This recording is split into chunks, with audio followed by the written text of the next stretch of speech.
You're posting, you're speaking, you're doing everything they told you would grow your business. So why is it not converting? Because visibility is only half the equation. Getting attention is easy. Turning that attention into clients takes strategy. VoiceLab was built to solve that. This is where front-end visibility meets back-end conversion. You learn how to get on stages, create your own platforms, and use podcasts, summits, and workshops to grow your audience and generate real leads. Then you learn what most people never build. A system that captures those leads, follows up, nurtures relationships, and turns interest into revenue. Email and newsletter strategy that actually gets responses. Workflows, not just more noise. Real connection that leads to real business. Inside VoiceLab, you are not guessing. You're learning the how. You're implementing in real time. You're building a business that works even when you are not constantly chasing attention. Because here's the truth. If you don't have visibility, no one knows you exist. If you don't have systems, nothing converts. VoiceLab gives you both, so you can stop performing for attention and start building momentum that pays you back. If you are ready to grow your authority, expand your reach, and finally turn visibility into income, join Colleen Stubbs and Nicole Borghi in the VoiceLab. Scan the QR code, join VoiceLab Group on the School platform, and build the business that actually works. Hello, guys. Glad that you're here. Thank you for showing up and being here. And we have teamed up through Daniel Andrews and Colleen and I through the VoiceLab, connecting and collaborating with our VoiceLab group on the School platform. And I want to share with you a little bit about this, why this is so important, because this is part of networking and collaboration. And the VoiceLab on the School platform is a freebie group for everybody to share, collaborate, connect. And what we're doing there is it's visibility is powerful and systems make it profitable, right? And we all know that here. Several people I've met with, and we all know each other, and we're bringing here on the same purpose. And what is that? It's about building relationships.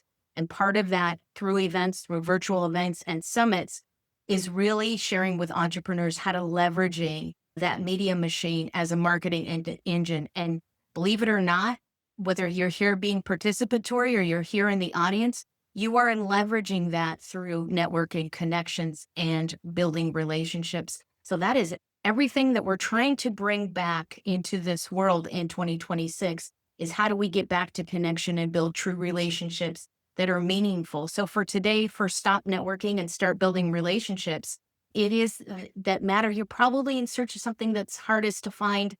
And sometimes it's hard to really reach that target when you're networking, and it can be focused on the easiest and most valuable is the connections that you make and what you do with it afterwards. So we're going to discuss today what you should be looking for. And this is what I love about Daniel is that he made it easy for me to understand the importance of building relationships that matter and moving the needle and doing it in real time. It wasn't go watch this video. It wasn't go over here, but he actually took time to even draw it out and spell it out for me. And I like stick figures too. So I would say, and the display behind him is pretty cool. So I thought like that made him extra special. But I will let Daniel, I'm going to bring you up here and I'm going to spotlight you. If you just share with everybody a little bit about yourself, why you do this. Sure. Thank you for that. And it is super weird. I know that you've got me spotlighted. I'm going back. I can change my view though, without your permission. It feels weird for me to be the primary figure on the screen in my own field of vision. So I appreciate that. I do want to make sure that this is interactive to the degree that if I say something and you don't understand, or you need me to explode that a little bit more, just lean towards the screen or wave your hand or whatever it is you think you need to do. And I'll let Nicole keep an eye out for those faces as they pop up, or those hands that raise digitally or literally. But the shift, gosh, man, how do you figure out how to tell the origin story here? Okay, here's a good way to reference this. I'm in Columbia, South Carolina, by the way. This is career number 4. I've been self-employed officially for 38 years. 52 years if you start with the lemonade stand in first grade. And I mean that very literally. There've only been 60 months of my entire life, including summer jobs, that I had a W-2 job somewhere. I've been a 1099 for other people's companies and products. I've had my own gig, been a franchisee, et cetera, but some form of self-employment, literally my entire adult life. And I've always seen the connections that should exist. It made sense to me that the graphic designer and the billboard company and the print shop owner should probably form a regular coffee meeting, right? That the divorce attorney and the moving company probably had a bunch of leads for each other in real time, right? That the bookkeeper and the CPA and the tax return specialists should probably collaborate on prospects. I've always seen that. And as much time as I spent creating introductions between people that could be collaborating or sharing referrals, I wasn't seeing it actually happen. So when I got into an environment just under 10 years ago, where the bulk of my work was putting the right people next to each other in the same room, creating the introduction as the case may be, and realized that they still weren't getting all the value from that connection, I started looking into what are the structures that make this possible. And kind of the turning point for me about the fact that it can be done intentionally was about 15 years ago. I was in the city of St. Louis, and without spending much time on this conceptually, I can explain why, but it doesn't matter why. It's a truism of St. Louis. If you're not from St. Louis, they actually would rather not do business with you. They would rather do business with somebody they went to high school with. Mhm. High school. If they ask you where you went to school, they literally mean high school. It's quite weird. And thought it was just me. I tested it. Other cities in the Midwest, I was very successful. Other people that were from St. Louis knew it. People that weren't from St. Louis said I've sold in other cities. St. Louis is weird. So St. Louis is weird. And the point is not why. The point is St. Louis is weird. And I was working on what was to be considered to be a fairly big deal. The industry I was in is not important. It was 800 employees and 12 locations. So you already know it's a big deal, right? That's bigger than the average size business in America. It's a bigger than average deal, right? The offer that was at stake, the industry is really not important. But I had found someone from St. Louis who believed in the work I did and was willing to be my wingman. And I would call the wingman by his name and the prospect by his name, but their first names are so similar that I actually managed to confuse myself when I tell the story. So they will have to go by the name wingman and prospect.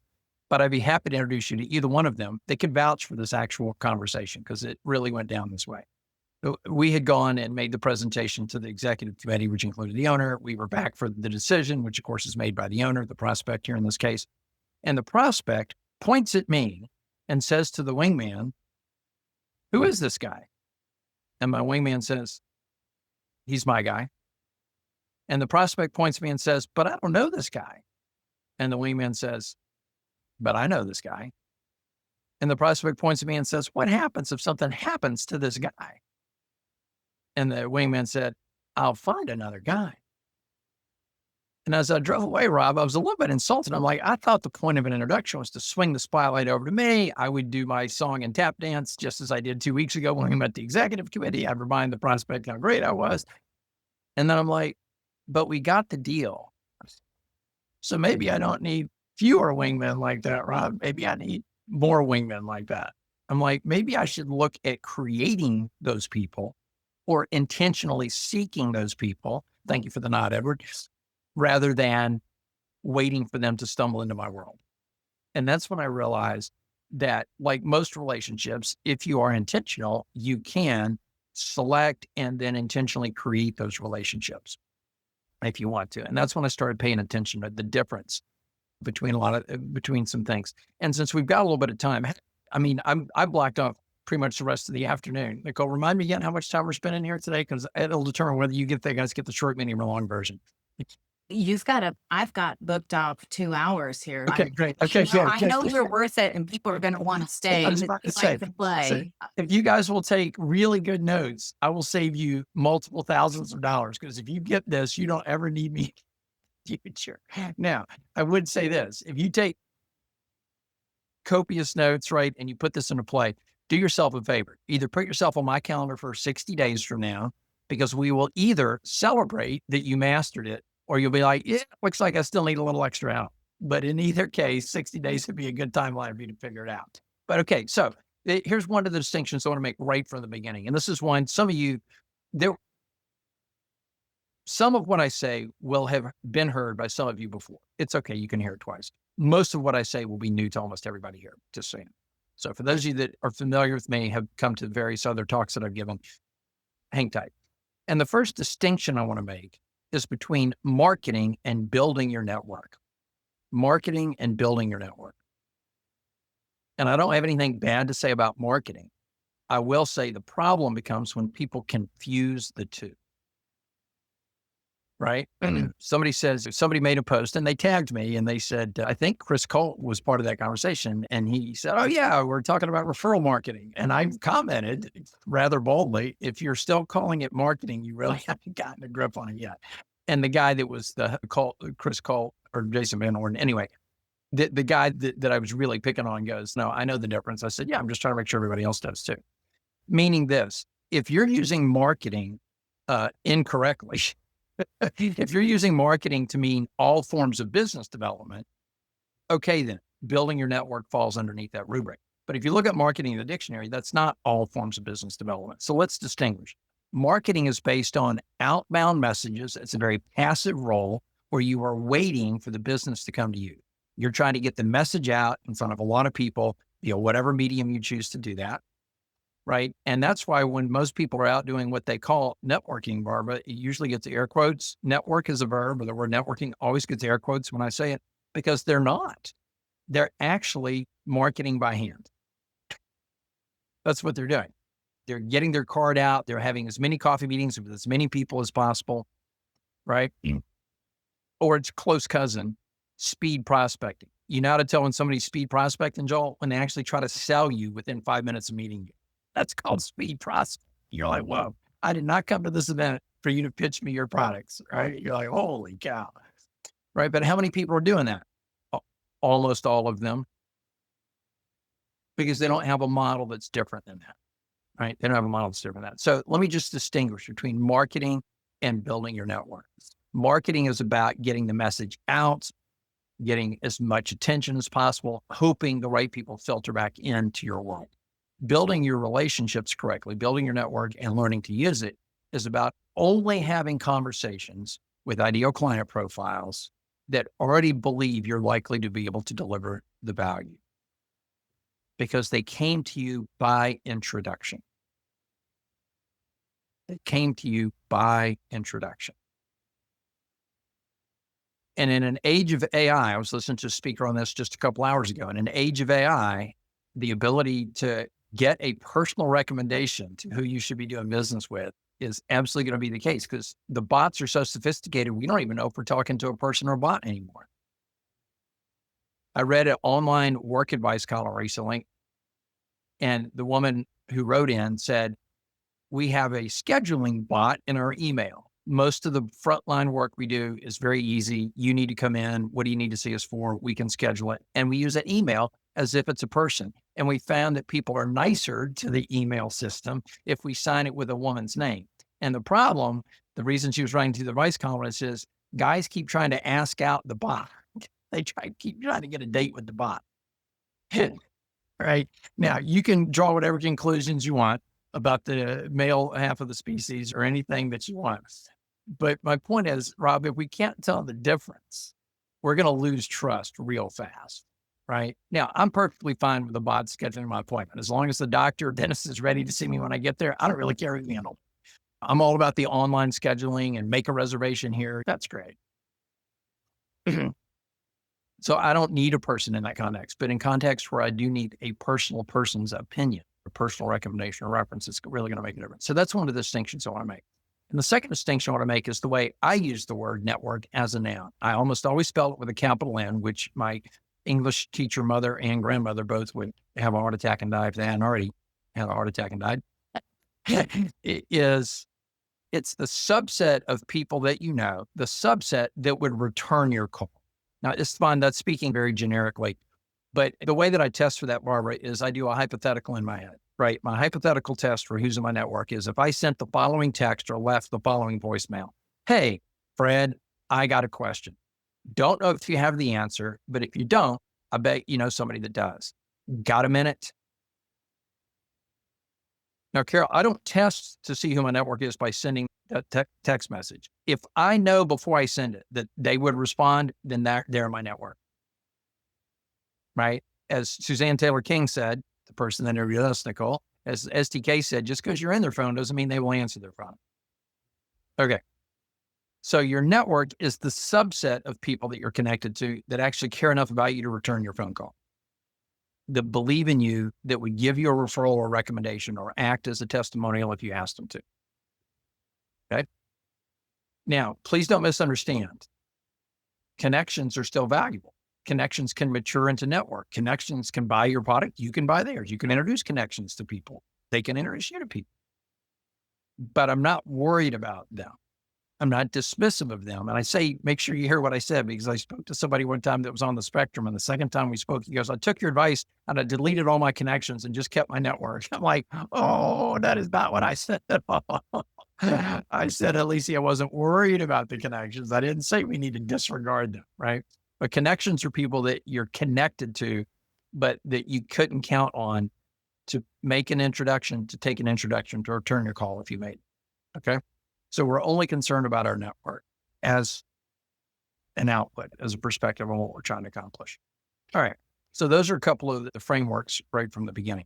Here's what's interesting. The definition of network exceeds your capital N network. By definition, a network is a web. If it's just first degree, then it's not your network. It's your friends. It's your people, your strong connections. Network, by definition, means that networks network. The people that believe and the people that believe that and the people that believe in you. That's 3 degrees of separation. How many phone calls does it take to get to 3 degrees of separation? If Nathan isn't the person I need, but Nathan knows Rob, and Rob isn't the person I need, but Rob knows Nicole, and Nicole is the person I need. How many calls does it take for me to get from me to Nicole? 3 degrees of separation. 3 phone calls, people, 3 phone calls. I was trying to make it easy for you. 3 phone calls. I call Nathan. I said, Nathan, you're not the man, but I think Rob's connected to the man and you're connected to Rob. He says, yeah, let me put you on the line with Rob. Rob, Daniel needs something. He needs an intro to Nicole. You're pretty tight with Nicole, right? Yep. Great. Can you get the 2 of them on each other's calendar? Can probably do that. Thanks. It's 3 phone calls.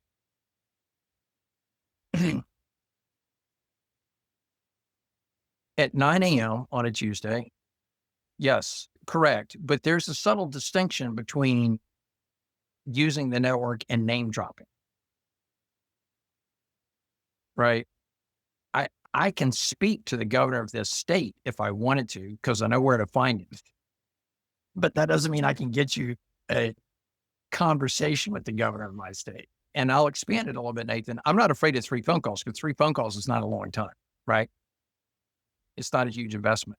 I have used people in my network to introduce me to people in their network, even if I already knew the person I want to get introduced to. And Edward, what I mean by that is, if you're my connection, I'm not going to call you and try to get on your calendar. I'm going to call Nicole and say, Nicole, that guy, Edward, that was in your room, are you tight with him? Did he show up because he just heard of this and he thought it sounded interesting? Or did you invite him personally? Do you know him? She goes, no, I know him pretty well. Great, Nicole, I need to be on Edward's calendar. Can you and I co-write an introduction that'll make that happen? I can know you, but I will still go through my network back to you if you're just a connection, because I'm not interested in reaching you. I'm interested in showing up in your world with a high degree of trust imbued from the introduction that was made. The point of an introduction is the trust. I have no interest in names. Names are easy. I live in a medium-sized city, 600,000 in the metro area. There are 6 chambers of commerce in my area.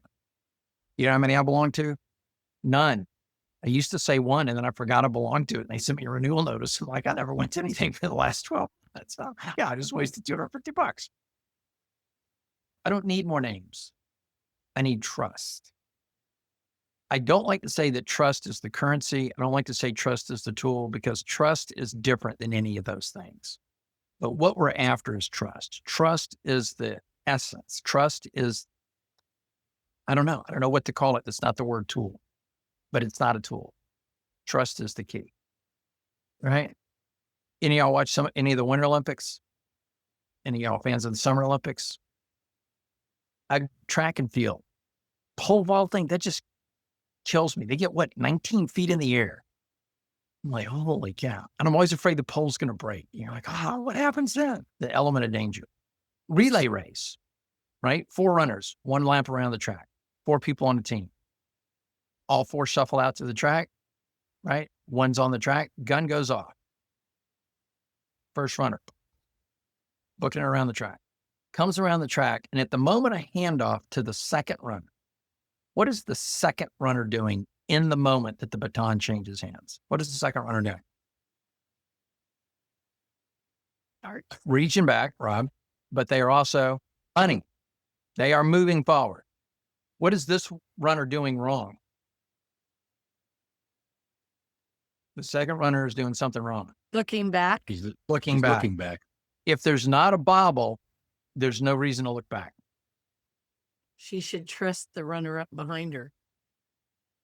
If there's not a bobble, there's no reason to look back because she does trust the runner behind her. Absolutely.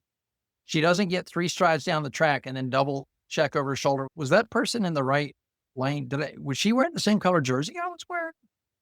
What's going on here? What day is it? Am I on the right track? What event is this? They assume. And the fourth runner has no less confidence in the third runner than the third had in the second and the second had in the first. The confidence doesn't degrade as it goes through the line. That's why they train together and they have that built that no trust. Has been built. Yep. So the trust that you have built with other people is now borrowable. You can build trust and then borrow the trust that they built with others. Okay. If we have time at the end, I'll give you a really good text thread of how I leapfrogged rapidly through a series of brief text messages through somebody I knew to somebody I'd never met to somebody that was my prospect in a matter of about 12 text messages on LinkedIn. If we have time near the end, I'll share that with you because it'll blow you away. Okay. So if you stop and think about the size of your network, which is bigger than you think it is, prove it to yourself by going through your LinkedIn and put a little star next to everybody that would return your call. And if that's intimidating because you have 4,000 or 5,000 connections, just do 200. Just do 200 and take a percentage.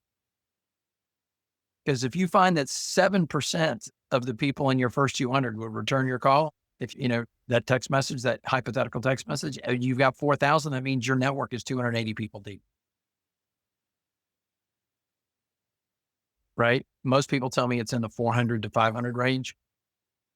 If it's as little as 250 at 3 degrees of separation, because your 250, Barbara probably has what? 250 or more in their circle, probably has 250 or more in their circle.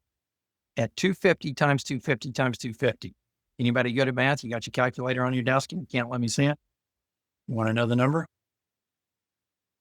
15,625,000. Now, let's cut that into a third. And here's why we cut it in a third, Edward. At 3 degrees of separation, there's some overlap. I'm in Nicole's network. I'm in Colleen's network. Colleen is in Nicole's network, right? I can't, does that make sense? So let's divide by a third.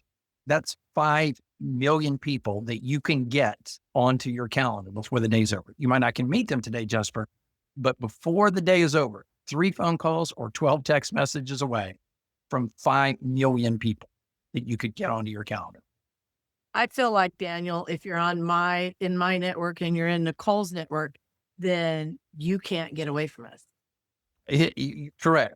Now, and when I say cut the number down, I mean, it could very well be more than 5 million. I'm saying, let's be as cynical as you want, right? Let's go as low as we possibly can. And I have found, Rob, you might remember Talon. He moved away, but he'll be back. But you remember Talon, right? He and I would show up, and he's friends with Nathan. He and I would show up in networking spaces occasionally. People are like, y'all both live in South Carolina. Y'all should hang out. I'm like, we've known each other 30 years. But we got there, Edward, through different branches, right? He went to this event that invited him to this person, and invited him to be there. And I came this way, right? So when we got there, they didn't know that we knew it. So I will adapt for the fact that there's some overlap at 3 degrees, but that's still 5 million people. Now, I'll be the first to admit, Carl, not all 5 million are your prospect, right? You have your own characteristics for what a good prospect looks like in your role. But you can't tell me, knowing that you could get 5 million people on your calendar before the end of the day's over, that you can't find a half dozen prospects to keep you busy for the next 30 days somewhere in there, and another half dozen the next 30 days, and another half dozen the next 30 days, right? And that you're correct there, Alicia, on that. That's definitely important. Okay. So anyway, it's bigger than you think it is. So it's not about showing up in the right rooms. It's not about meeting the right people. It's about taking the network you have and turning into the network you need. Now, Keith, what I'm going to share next, I think might be a repeat of some of the information I shared with you yesterday. If it is, go get a cup of Coke or just sit there and nod and go, you're darn right, or whatever. But I've had, this is part of a very short conversation that I have with a number of people. And if I have this short conversation with you on the future, which I believe is going to be my gift, I didn't tell Nicole what my gift was because I didn't know how many people would be in the room. So I didn't know if I was going to give you a pre-recorded video or the gift of 25 minutes of my time. But I will give you each of y'all the gift of 25 minutes of my time. You can remind me that I've already covered this part. Somebody taught me this. The $5 question is, will you buy my thing? The $50 question is, who do you know that would buy my thing? But the $500 question is, who do you know that would know a lot of people that would buy my thing? Now, I'm going to come back and break those down for you. The $5 question, will you buy my thing? And I get it, Barbara. Profits come from revenue customers. Somebody got to buy something, right? But if you're out meeting people, the limited field of vision is, will you buy my thing? In part because nobody came to be prospect, right? Nobody wants to be pitched. And because I have the time, I'm going to pause here and tell you this story. I was at a live event, which I almost never go to because networking events, unless you absolutely know what you're doing, tend to be low value, unless you absolutely have a plan. And I went because I support the guy that sponsored it. He's a friend of mine. He seems to feel it makes a difference if I show up. So I show up. And the hostess, not the sponsor, but the hostess, had the microphone and she said, you've got 15 seconds. Tell us what you do and tell us something your business needs. Don't say client. Don't say customer. She was hoping we would say, I need a new employee or I need a vendor in a certain category. She's trying to drive some demand, Keith, right? Can we get people saying what they want to buy versus what they're trying to sell? 60 people in the room. So 57 times she said that as she handed it to each. She said the same thing each time she handed the microphone. So 60 times she said, what does your business need? Don't say customer. 57 of the 60 times people took the microphone and said, a customer. And 57 times she said, no, don't say customer. And 54 of the 57 said, a referral to a customer. And your first response might be to laugh, but let's not. These are successful business owners and salespeople. It's not that they're dumb. It's that nobody told them there was another thing to be on the hunt for. The hostess could have gotten a better response if she'd sent an email days before the event and said, hey, when you come, here's the icebreaker question. She could have gotten a better response, Carol, by camping out next to the coffee pot, right? And as people came in to get their coffee in Danish going, in 20 minutes, we're going to ask you a question. And the question is, what does your business need? Don't say customer. You have 20 minutes to think of the answer. But in real time, with no time to prepare, Edward, 57 said a customer. And 54, when hit in the head with a 2x4, said a customer. So yeah, we're programmed for that, right? Because they're not networking, they are speed prospecting, right? Exactly. And so, and I get it. Somebody's got to buy something. But if you're in an environment, Barbara, where the ratio is at best 9-1, 6 people are willing to consider something other than a customer, or at worst 19-1, 3 of the 50 of the 60, right, are willing to consider being in buy mode for a moment. So anywhere from 9 to 19 people trying to sell for every person willing to consider buying. What's your success rate going to be in that environment? Terrible, right? So I'm not detracting from the fact that people need to buy your thing for you to keep your business afloat. But understand that is a low value question in an environment which will almost never get you the answer that you're looking for. Let's also acknowledge that there's a threshold of trust that has to be met before somebody will do business with you. How many of y'all get the check or the contract signed in advance before the work is delivered? How many of y'all collect up front? I get paid now, or the contract gets signed now and the results come later. Okay. So there's a trust threshold that needs to be met. And I'm not trying to say that's impossible to meet, Colleen. We're used to it. We all met it. We're in business. We know how to take people that have just met us and over a moment of time, whether it's short or long, turn them into customers. That's great. Nothing wrong with that. In order to get, so that's the $5 question, right? Now, it would be nice if it was, wouldn't it, Jesper, if there was a little readout, a thermometer on their forehead, and when it got to 100%, you could just slide the contract across the table, you'd be done. For some people, it would take 3 minutes. For some, it would take 3 hours, Rob. For some, an hour 6, you'd be like, you know what? I don't even want you as a client. You're going to be too much. I can already tell. I don't need you. But they don't.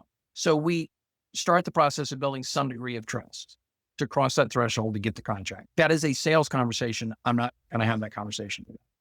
To get referred to a prospect is a higher threshold of trust, and there are 2 barriers to overcome.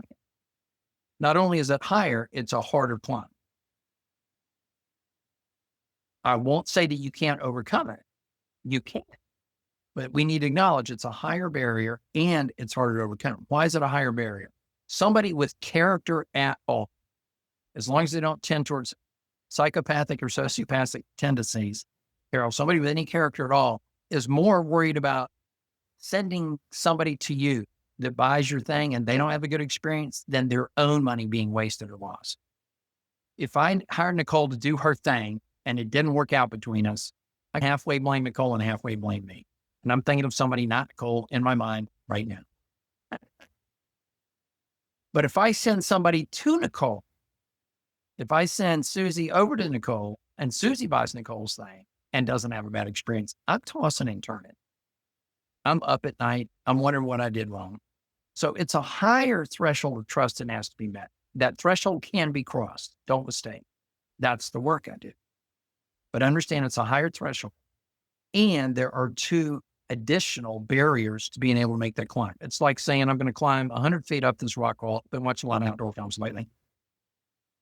No, I'm going to climb 200 feet, but I'm going to put 10-pound ankle weights on each of my ankles before I climb the next 200 feet. It's a higher threshold and you've got ankle weights on it. And here are the ankle weights. Here's the barrier. If I'm going to feel really good about Susie buying Nicole's thing, I got to know an awful lot about what Susie wants and needs. And I got to know an awful lot about what Nicole offers and how she delivers it. What are the odds that's true? How invested am I going to get in the people around me to learn and discover their wants and needs? Right? I've got a limited capacity. $5 question, will you buy my thing? $50 question, who would buy my thing? $500 question, who do you know that would know a lot of people that would buy my thing? I call those people key referral partners. And please make sure you heard my language clearly. I don't mean, who do you know that would know a lot of people, some of whom would buy my thing? I don't care if they don't know a lot of people at all, as long as a preponderance of people that they know might need my thing. Let me give you a very pedestrian example. Okay. If you're a real estate agent in my town, do not spend any time convincing me you're a good real estate agent in my town. I got 1 move left of me in this city. My folks have both died. My wife has 2 grandchildren, both in the state of Ohio. If I sell a home, it ain't going to be a buy another home in South Carolina. We out of here. Right. I know 100 real estate agents. I know a dozen of them, at least, that are pretty good at the job. Don't convince me you're a good real estate agent. But if you're a real estate agent in my town, find a funeral home director, a nursing home director, a divorce attorney, a moving company. They have a lead a week. They have a lead a week apiece. You with me on that? My good friend John Gates is a salary negotiation coach. Am I his prospect? No way. Been self-employed my whole life. I ain't changing now. Right? My friend Amanda Valverde is a resume writing coach. Am I a prospect? No. But Amanda and John need to get to know each other, because almost all of Amanda's prospects need John, and almost the John's prospects need Amanda. Follow me on that? There's somebody in a complementary role to Nathan is a graphic designer, a publishing company, a billboard company, a marketing and branding agency, all would serve for Nathan to have good relationships with. And he's got other skills too, but he's known for his art. Y'all follow me on this? Okay. Now here's what's fun. That's the $500 question, Carol. Who do you know that would know a lot of people would buy my thing? The threshold of trust to get that introduction is the lowest of the three thresholds. It's the lowest of the three. That's interesting. But let me describe to you why it's the lowest of the three. The first is I can understand the value proposition. If I send Susie to Nicole to buy Nicole's thing, I got to have a pretty good understanding of Susie's needs and wants and Nicole's offer, how those two fit together or don't as a puzzle piece. But if I say to Nicole, Susie's not a prospect for you, but most of her clients need you and most of your clients need her, I can understand that value proposition. Nicole and Susie can both understand that value proposition. It is easy to explain. And there's no money transacted. I'm not asking either one of them to buy the other person's thing or sign a contract. So number one, three reasons. Number one, it's an easy value proposition. Number two, there's no money transacted, so I don't have to feel bad if it doesn't work out. And number three is I assume the two of them are going to do their own exploration of their professional chemistry, right? If you've ever sent friends on a blind date, did you run a whole slide deck for Deborah about Ron's character and his earning potential? No. Did you run a whole slide deck for Ron about Deborah's romantic past and how she's not a stalker? No. Deborah, Ron, y'all both know me. Y'all don't know each other. You're cool people. Go to dinner, see what happens. I'm not in charge of whether or not they get along. Ron ended up marrying a different friend of mine. That's fine. I'm not worried about it because I'm not sure. I'm just seeing what's possible, right? So that's quite interesting. Once you figure out who your key referral partners are, what categories they could be in, you want to try to get introduced to them. Now, don't misfollow me here. I was talking with a financial services advisor, right? We all know him, somebody, Edward Jones guy, right? And I said to him, who are your key referral partners? And he said, I know who they are, Eastbond, right? I know what sort of categories they fall in, but I'm trying to make him do the thinking, right? And he goes, I bet a CPA would be good for me. I said, that is correct. He goes, I said, so when you're out building your network, you should ask to get introduced to CPAs. He goes, I can do better than that. And he said, I belong to an international networking organization. They have a directory of one. I can find 600 of them right now. I said, Jonathan, you weren't listening. That's not doing better than that. I didn't say go meet 600 CPAs. I didn't say meet any CPAs. I said ask to, what was the key word? Get introduced to CPAs. Because if they're on a list of 600 online, Edward, they know they're on a list of 600 online. And some Yahoo out of Atlanta, Georgia calls them up and says, guess what? I'm brand new in the financial services industry. I need you to send all your leads to me. They ain't going to take that call. Are you kidding? He needs somebody to go, look, Jonathan's pretty new as a financial advisor, but I knew him in his last career and he's really good at the work that he does. This guy is conscientious. He leaves no stone unturned. He's one of the kindest, most thoughtful people that I know. He's a young man himself. He'd love to help out people who are newly saving money. Would you at least take a call with him and see if you two get along, and you might have a few of your clients that could be good introductions for him. And I'm sure he'll return the favor as he grows his business. Right? Because credibility is not industry specific. If you're a good person, you're a good person.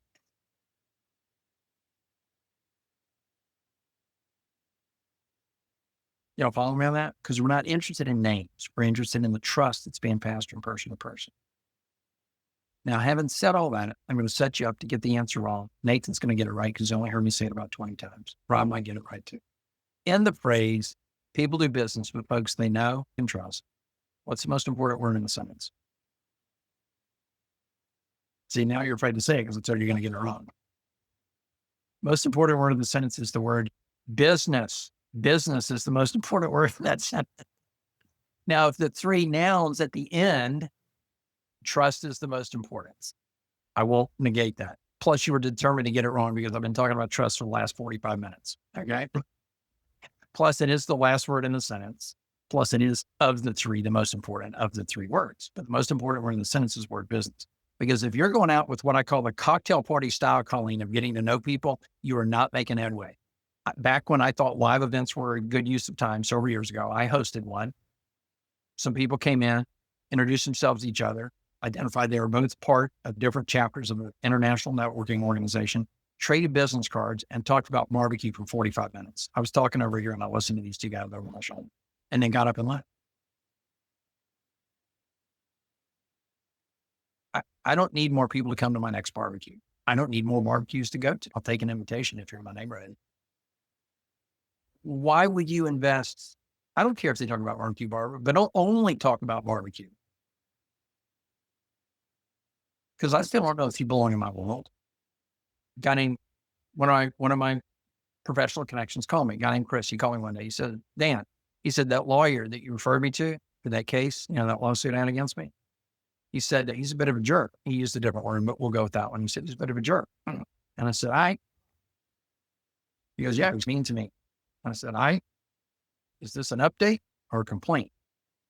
He said, what do you mean? So if it's a complaint, let me know, because I know the managing partner at the firm. I said, maybe they have customer service classes for attorneys. I don't know. He could at least say something to him. But did he win? And Chris goes, oh, my bad. It was an update. Yeah, thank you. That's what I thought. Because he didn't ask me, Keith, to introduce him to a new best friend. He asked me for a guy that would win the case. So I introduced him to a guy that would win the case.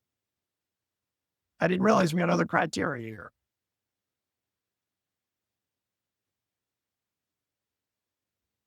All right. Okay. So that's part.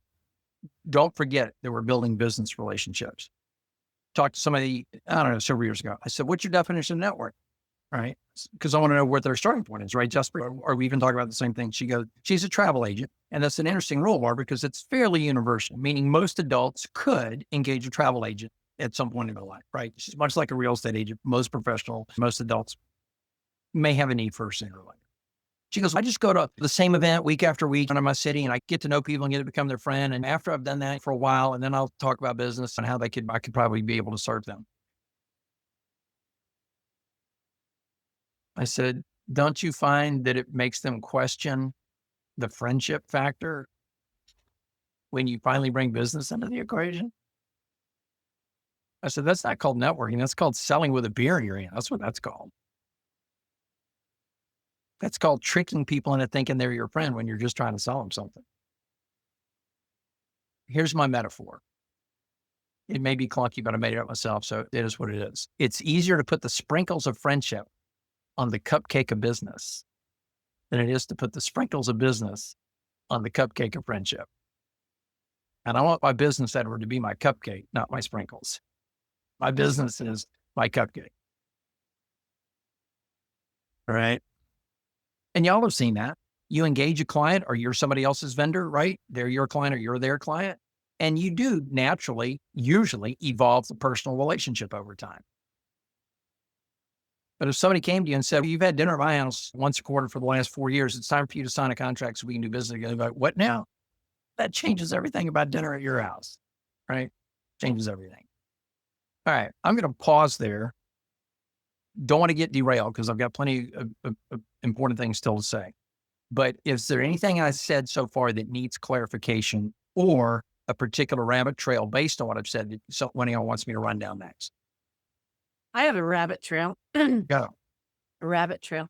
I actually just had this conversation with someone who said, and actually they have a networking group, and I was talking about going in and they joining it, supporting it, whatever. And they said that they don't see that you can be friends with people who are your clients. And I said, I full-heartedly, personally disagree with that.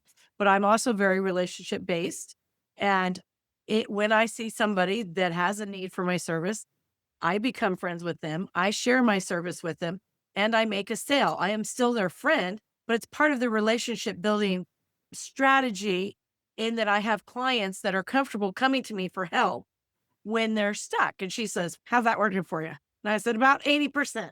How's it working for you? because 8 out of 10 people that I'm friends with and I presented my business to do sign up with me. Okay. And let's make a couple of subtle distinctions here. Number one is personalities are different, right? True. If it works, it's good. If it doesn't, it's bad. And Colleen hit the nail on the head with what? The one key question. What was the key question? How's that working out for you? If you're getting results that you are happy with, I'm not here to redirect you. And I think that it depends on whether you're actually, what your business is, number one. Is it something that you sell, they use one time, they're gone? Or is it something where they need a support system and they need to be comfortable in that, in asking you and reaching out? And then also bring That's part of it. the fact that I've been building brick and mortar businesses for 35 years before I came online. And so I had to have the relationship because that was a business. And let's make a couple more distinctions too while we're at it. One is there's friendly, which is not necessarily friendship. It doesn't mean it's insincere or worthless, right? But there are situations where you don't need to get to know the personal details. And I'll use an example of a local business in my area. I've done a lot of work with the owners, and it's slightly different than a customer relationship, but employer is really not a whole lot different than vendor customer. There's some parallels. And I went in and he had family that worked for him, which is fine, but he treated them like family, which means he mistakenly over time started to treat his employees like family too, i.e. his office manager was doing yoga at 6 a.m. 3 days a week in the living room with his wife.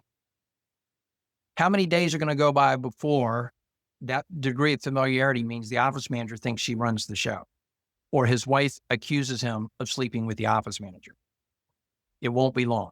Right. Here's another one. His employee needs an advance so he can make his mortgage payment and not get kicked out of his home. And John cares so much that he fronts the guy a month and a half's worth of mortgage payment because he's behind against his paycheck. How long until the guy quits? Because he realizes if I stay working for John, I got to earn another $1,300 before I'm out of the hole, but I can go up the street and get a clean and clear paycheck day after tomorrow.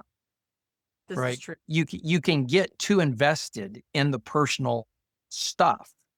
I think we should present as friendly and approachable, but there can and should, in certain industries, in certain contexts, with certain personalities, there should be some boundaries. Joe, what did you have to share or ask? Like share to change slightly the terminology, because from my experience, even in this business that I have, and also in the past, building rapport as far as per se business relationship, even on corporate level, they're not your friend. They're a client. There's a difference. It's very potential, yes, that can become local friendship. They'll get friendly, joking, possibly even humorous in some ways, but they're still a paying client. That's what the focus is on, right? It's got it right. Meaning sprinkles of friendship on top of the cupcake of business, not the other way around. Last example, friend of mine, no personal, right? His business and the economy took a weird turn, right? He was making a couple $100,000 a year, then he was making nothing. And I said, look, I got some paperwork you can do at my house, $20 an hour. I said, you can sit at my second desk here in my office and I'll give you a bunch of stuff to do. I'll keep you busy for a day, $20 an hour. He goes, all right. Every 3 minutes. So me and Ann went out to the new restaurant. I'm like, okay. Hey, so when are we going to, I said, Ron, I said, dude, I'm paying you, man. I said, May as well be telling you the scores of football. Right. If we're going to talk about our next double things. date, you got to clock out. I said, you're on the clock. And he You're got on the clock at talking sports or whatever. That's yeah, right. forget it. He No. got huffy, and I'm like, dude, take the work and go home and do it, and then come back and we'll talk all you want. But man, you're keeping me from doing my work. No, you're not working. You're keeping me from doing my work.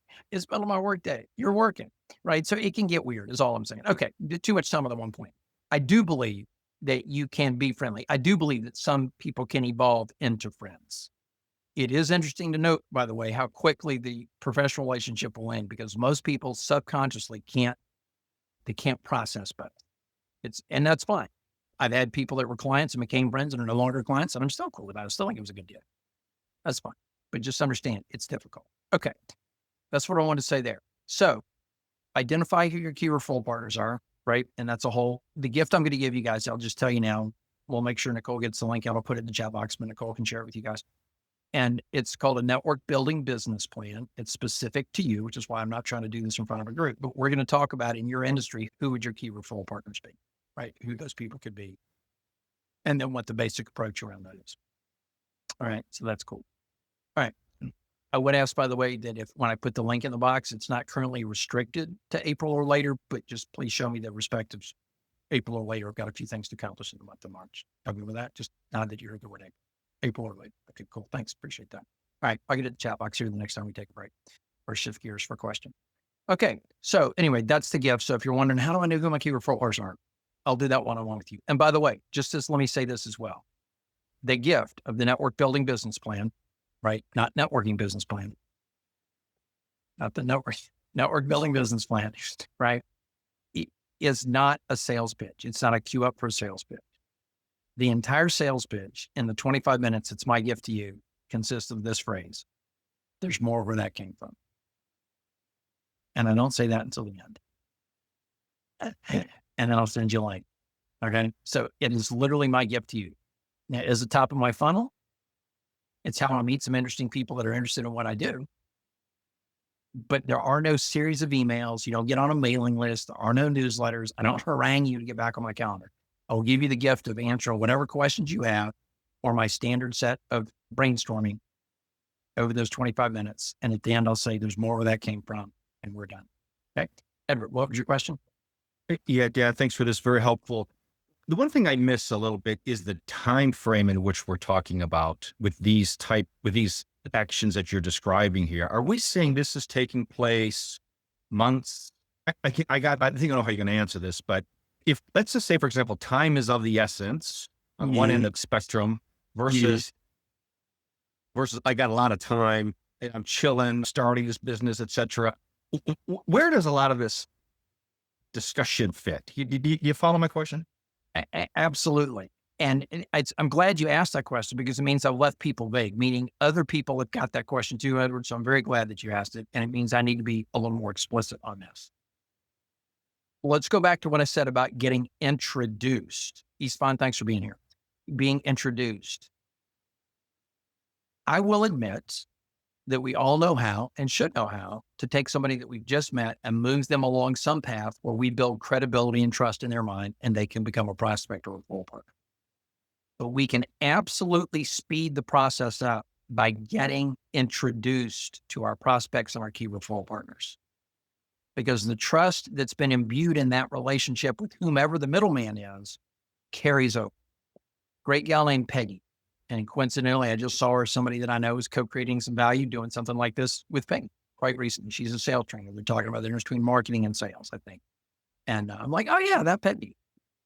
2 years ago in April, she and I met by introduction. The only way onto my calendar is by introduction, or in the case of, because y'all are all being introduced to me by Nicole, I'm going to give you my link. The only way to onto my calendar to have a conversation about what I can do for you by introduction.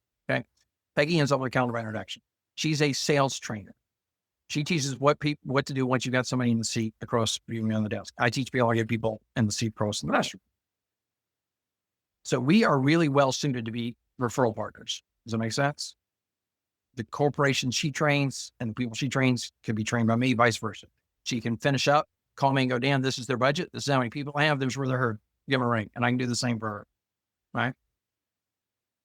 So over the first 25 minutes, so we're meeting, she goes, I'm with you, Dan. I believe in relationships. They're important, right? You build them right. They last forever, but it takes a while to build them. And when you build them, they last. And I said, Peggy, I believe like you do, they last a long time.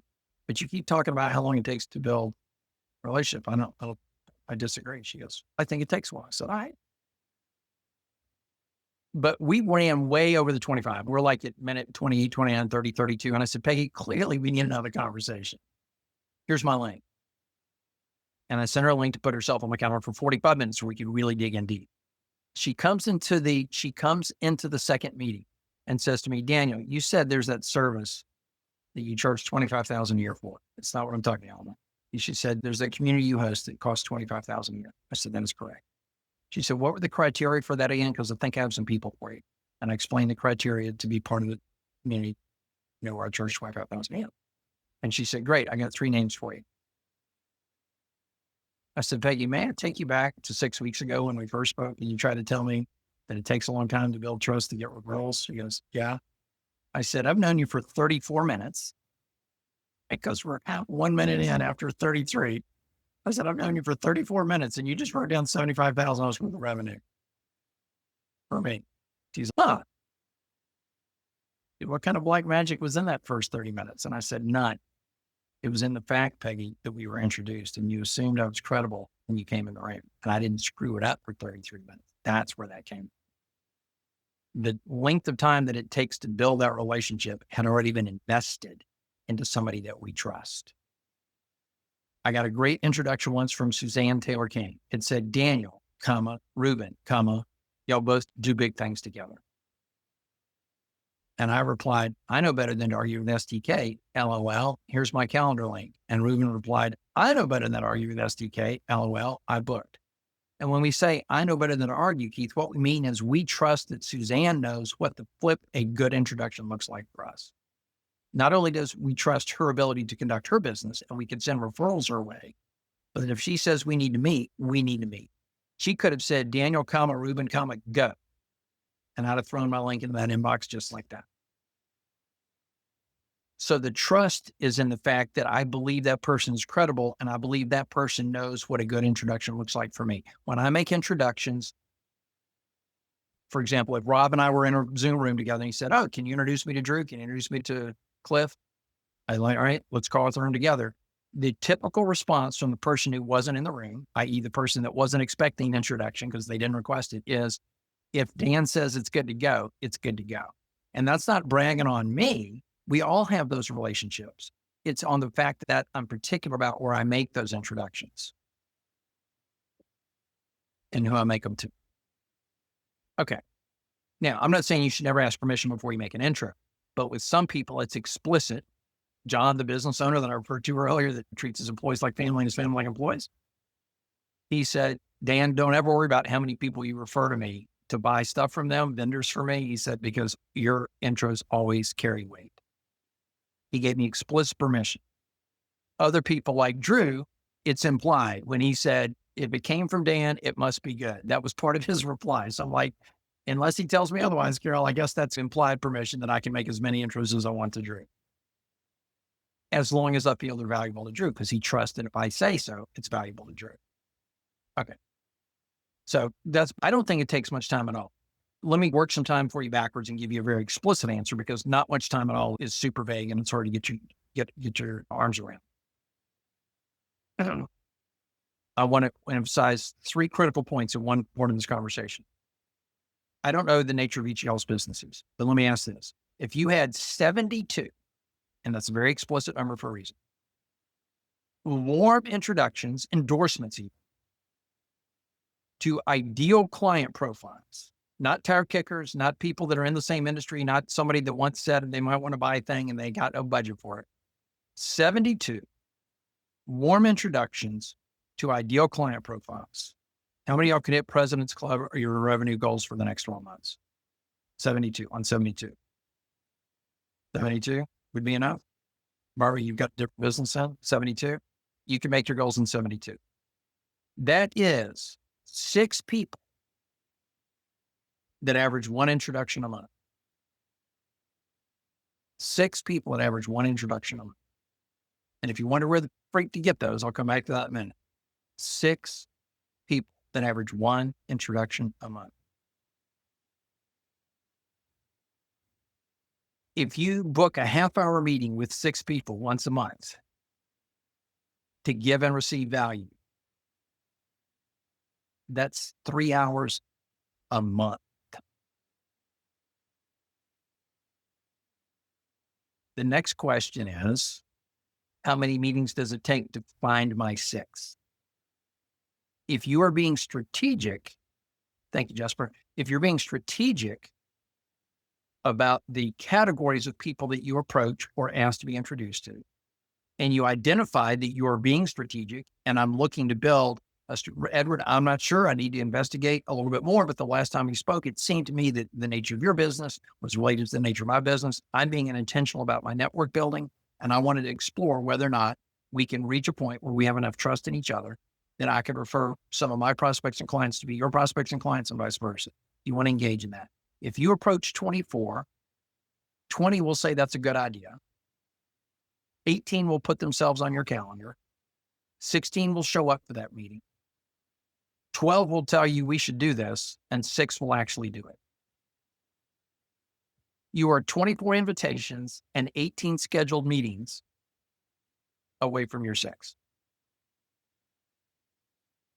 And of the 12 that said they would do it, that don't mature into your 6, you've got 6 backbenchers. You got 6 people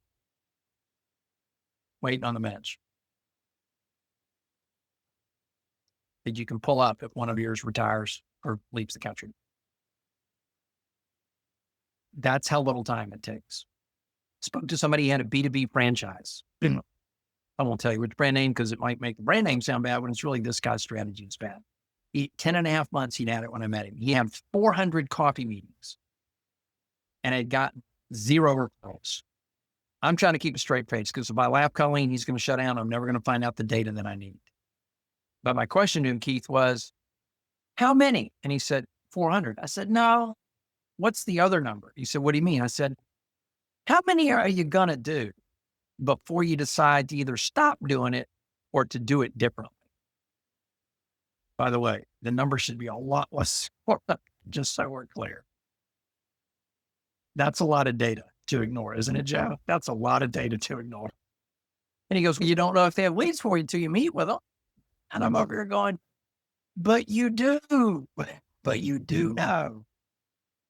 You know the percentage.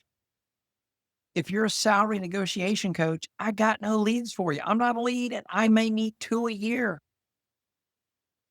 But if you're a resume writer, or if I'm a resume writer and you're a salary negotiation coach, I got tons of leads for you. John Gates and Amanda Valverde need to skip past me as fast as possible and become very good friends very quickly. Right?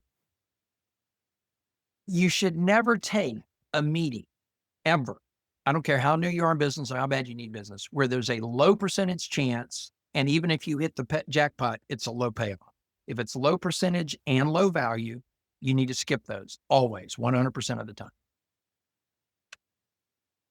I got to turn off that stupid thing that makes me, when I do gestures, it repeats it on the screen. That's dumb.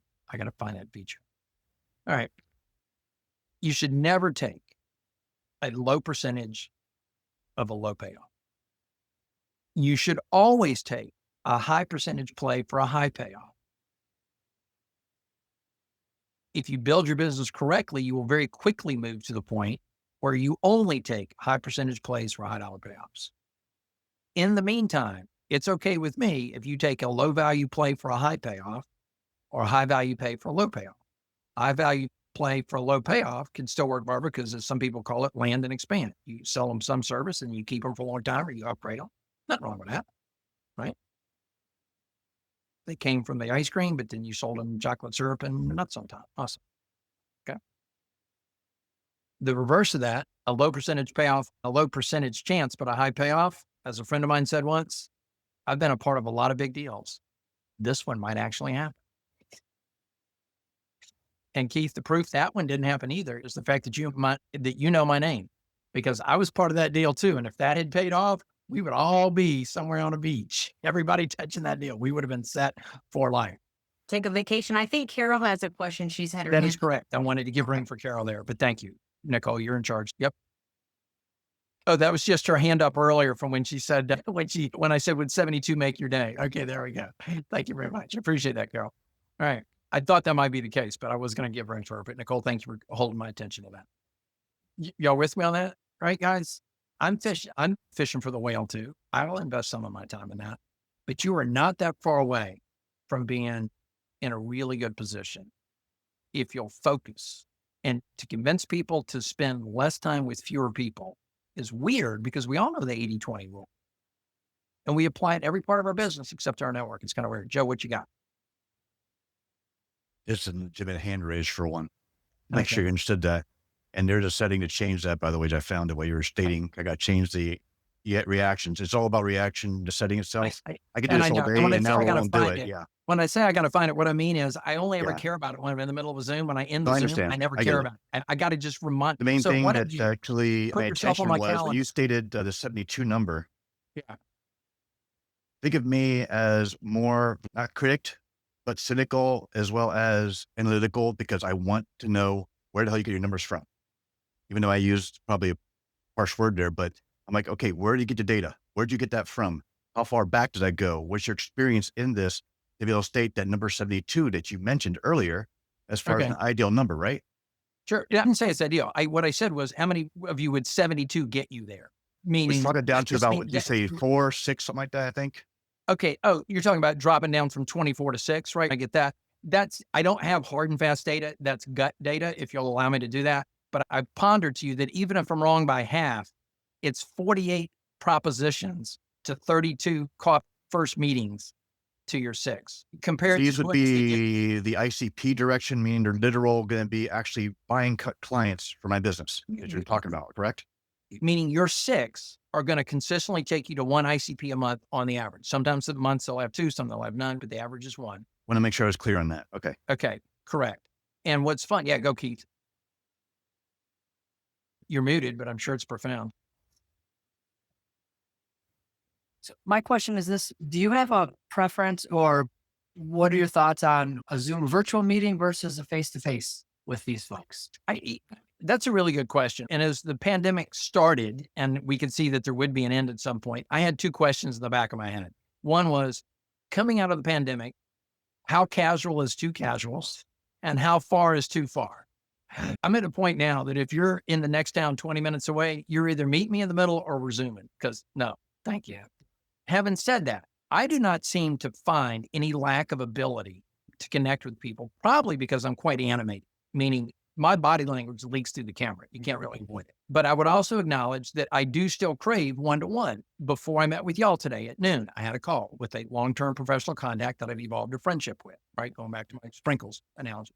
And I said, based on what you just said about the new direction of your business, Derek, you and I need to invest some time trading leads. Some of the people you're serving, I can serve. Some people I serve, you can serve. He says, great. I know you and I trust you. We should do this.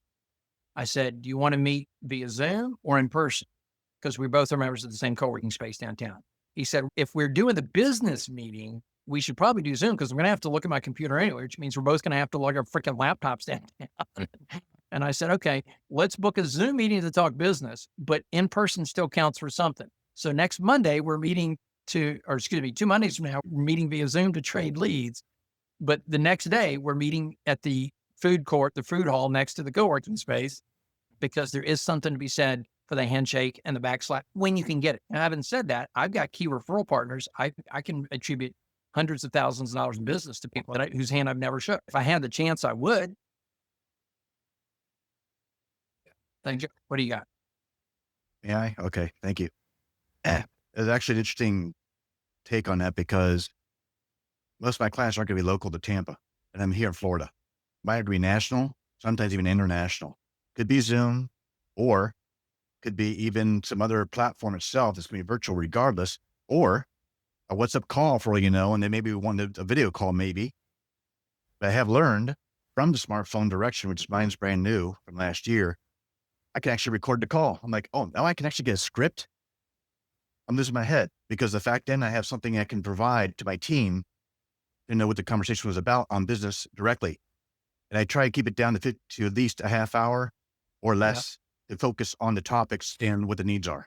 I think you use that approach too, by the way. That's a double-edged sword, by the way. Yeah, you should cross those off your list, Rob. I'm just looking back at the comments. If I missed anything that needs flagging, somebody flag it, just wave at the screen. By the way, if you do the digital hand raise, you start to move around the screen, and I'm ADHD already. So just lean towards the mic and start talking, because it's hard on me. Okay. Also, if we're on a FaceTime, don't walk around the house. Sit still on the couch, because I can't. I just can't. But anyway, back to the point.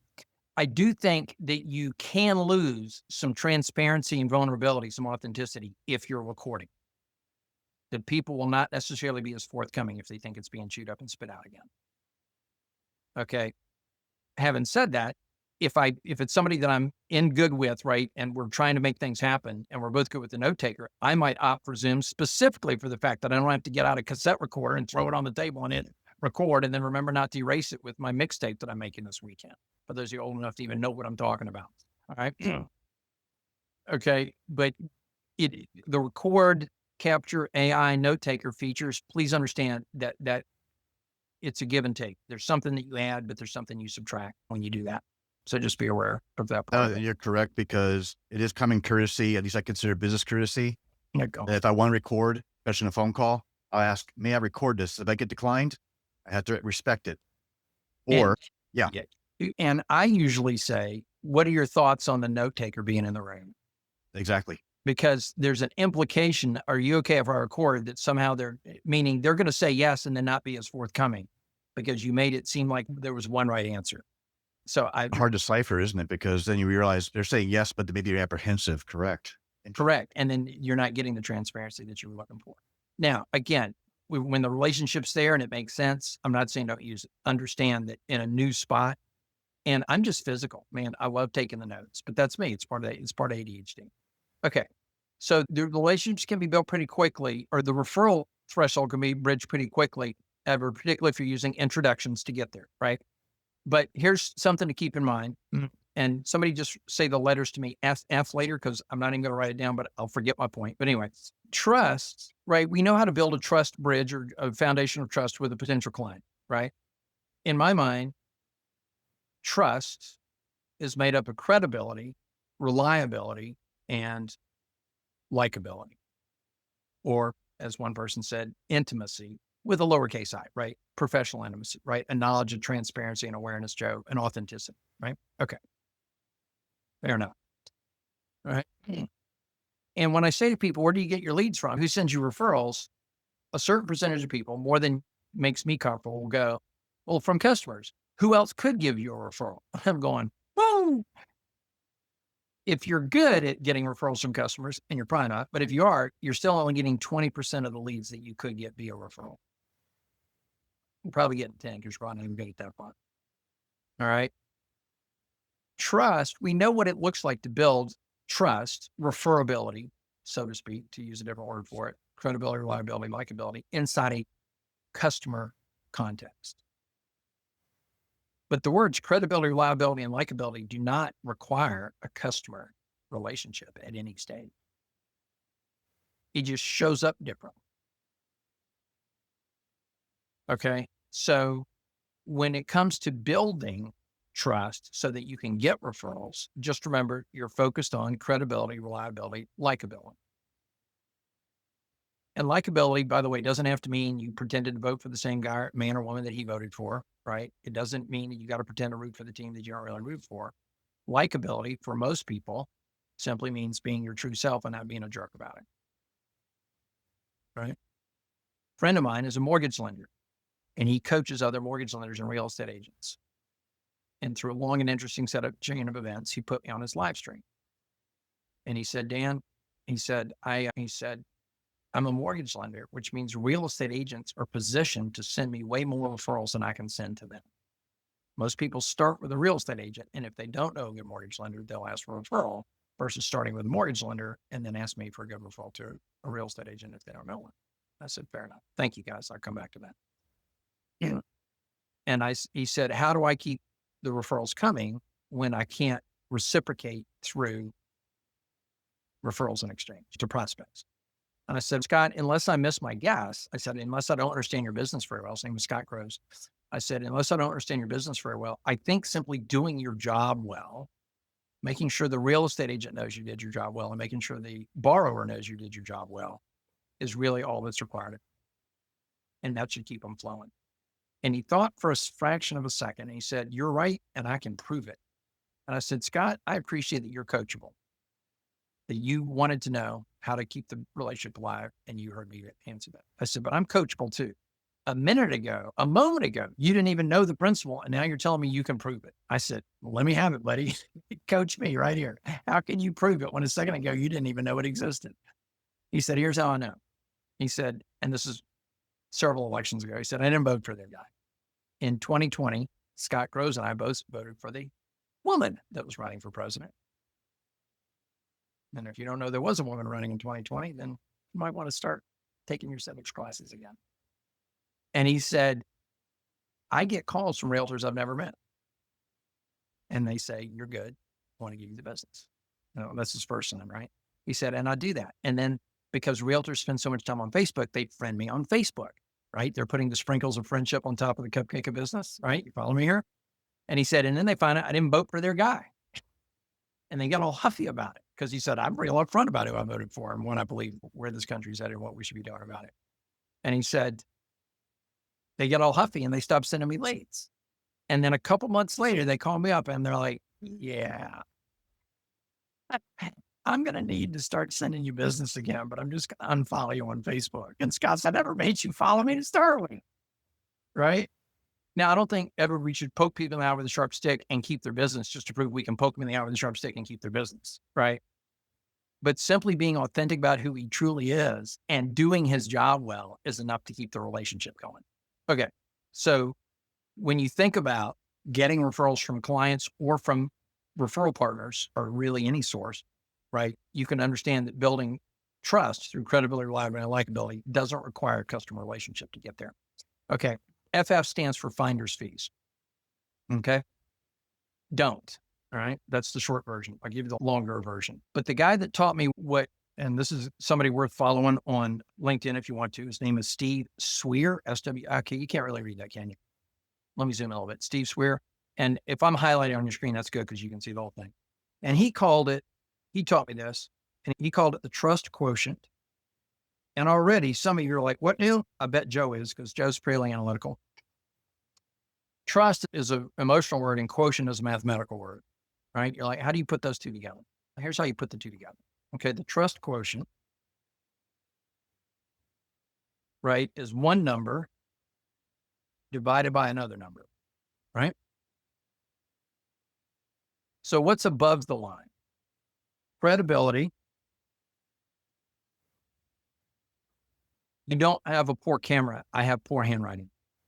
It's not you, it's me. Plus reliability. I was at AutoZone and I signed the receipt and the guy looks at it and goes, a doctor.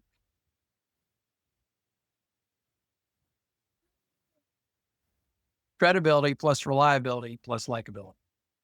Right? We just had that conversation. Y'all got that part already. What's under the line?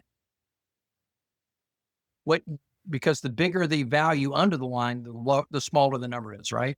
Whatever this value is, if we divide it by a really big number, then this goes way down, right? Y'all with me on this? What's under the line? Apparent self-interest.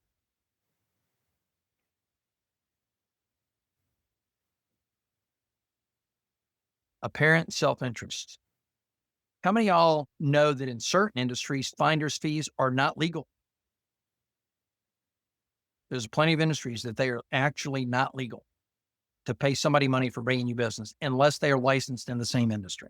And the reason for that is because it diminishes credibility, reliability. The trust factor goes down. Okay. I don't have time for the full soapbox treatment. I will give you, anybody that asks, I'll share a link to a podcast that I was on with a coach that I've known for years. And I explained this to her and her head blew up and she said, you've got to be my next guest on my next podcast because all of my clients need to hear you say this. She said, totally reverse my thinking in 30 minutes. But here's the key. The proof that they don't work is that we're not all rich. Finder's fees worked, we'd all have too much money from business referred our way and too much money from referral fees from business we sent to other people. They literally don't work. And not only do they not work, they work against you. You get fewer referrals overall and almost none from the right people when you put money on the table and go, if you send me a lead, I'll give you a piece of the deal. In 2001, they awarded a Nobel Prize in economics to a psychologist who proved that when you offer people money to do something, they become less likely to do it. He created the field that he called behavioral economics, which is to say, it don't work the way you think it does. Economics teaches us if you want to sell more of a widget, Keith, you should lower the price. How many of you already figured out that it's possible to be so low that you don't get the business?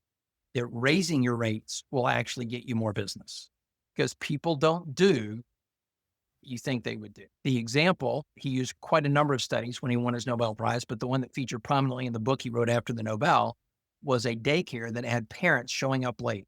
Please come on time. Our employees have families too. They need to go home. We have to keep a certain number of employees here based on the number of kids. Please come on time. Please come on time. Please pick up your kids by 6. And they finally decided that they would implement a fee of $3 for every minute the parents were late after 6. And the tardy rates went through the roof.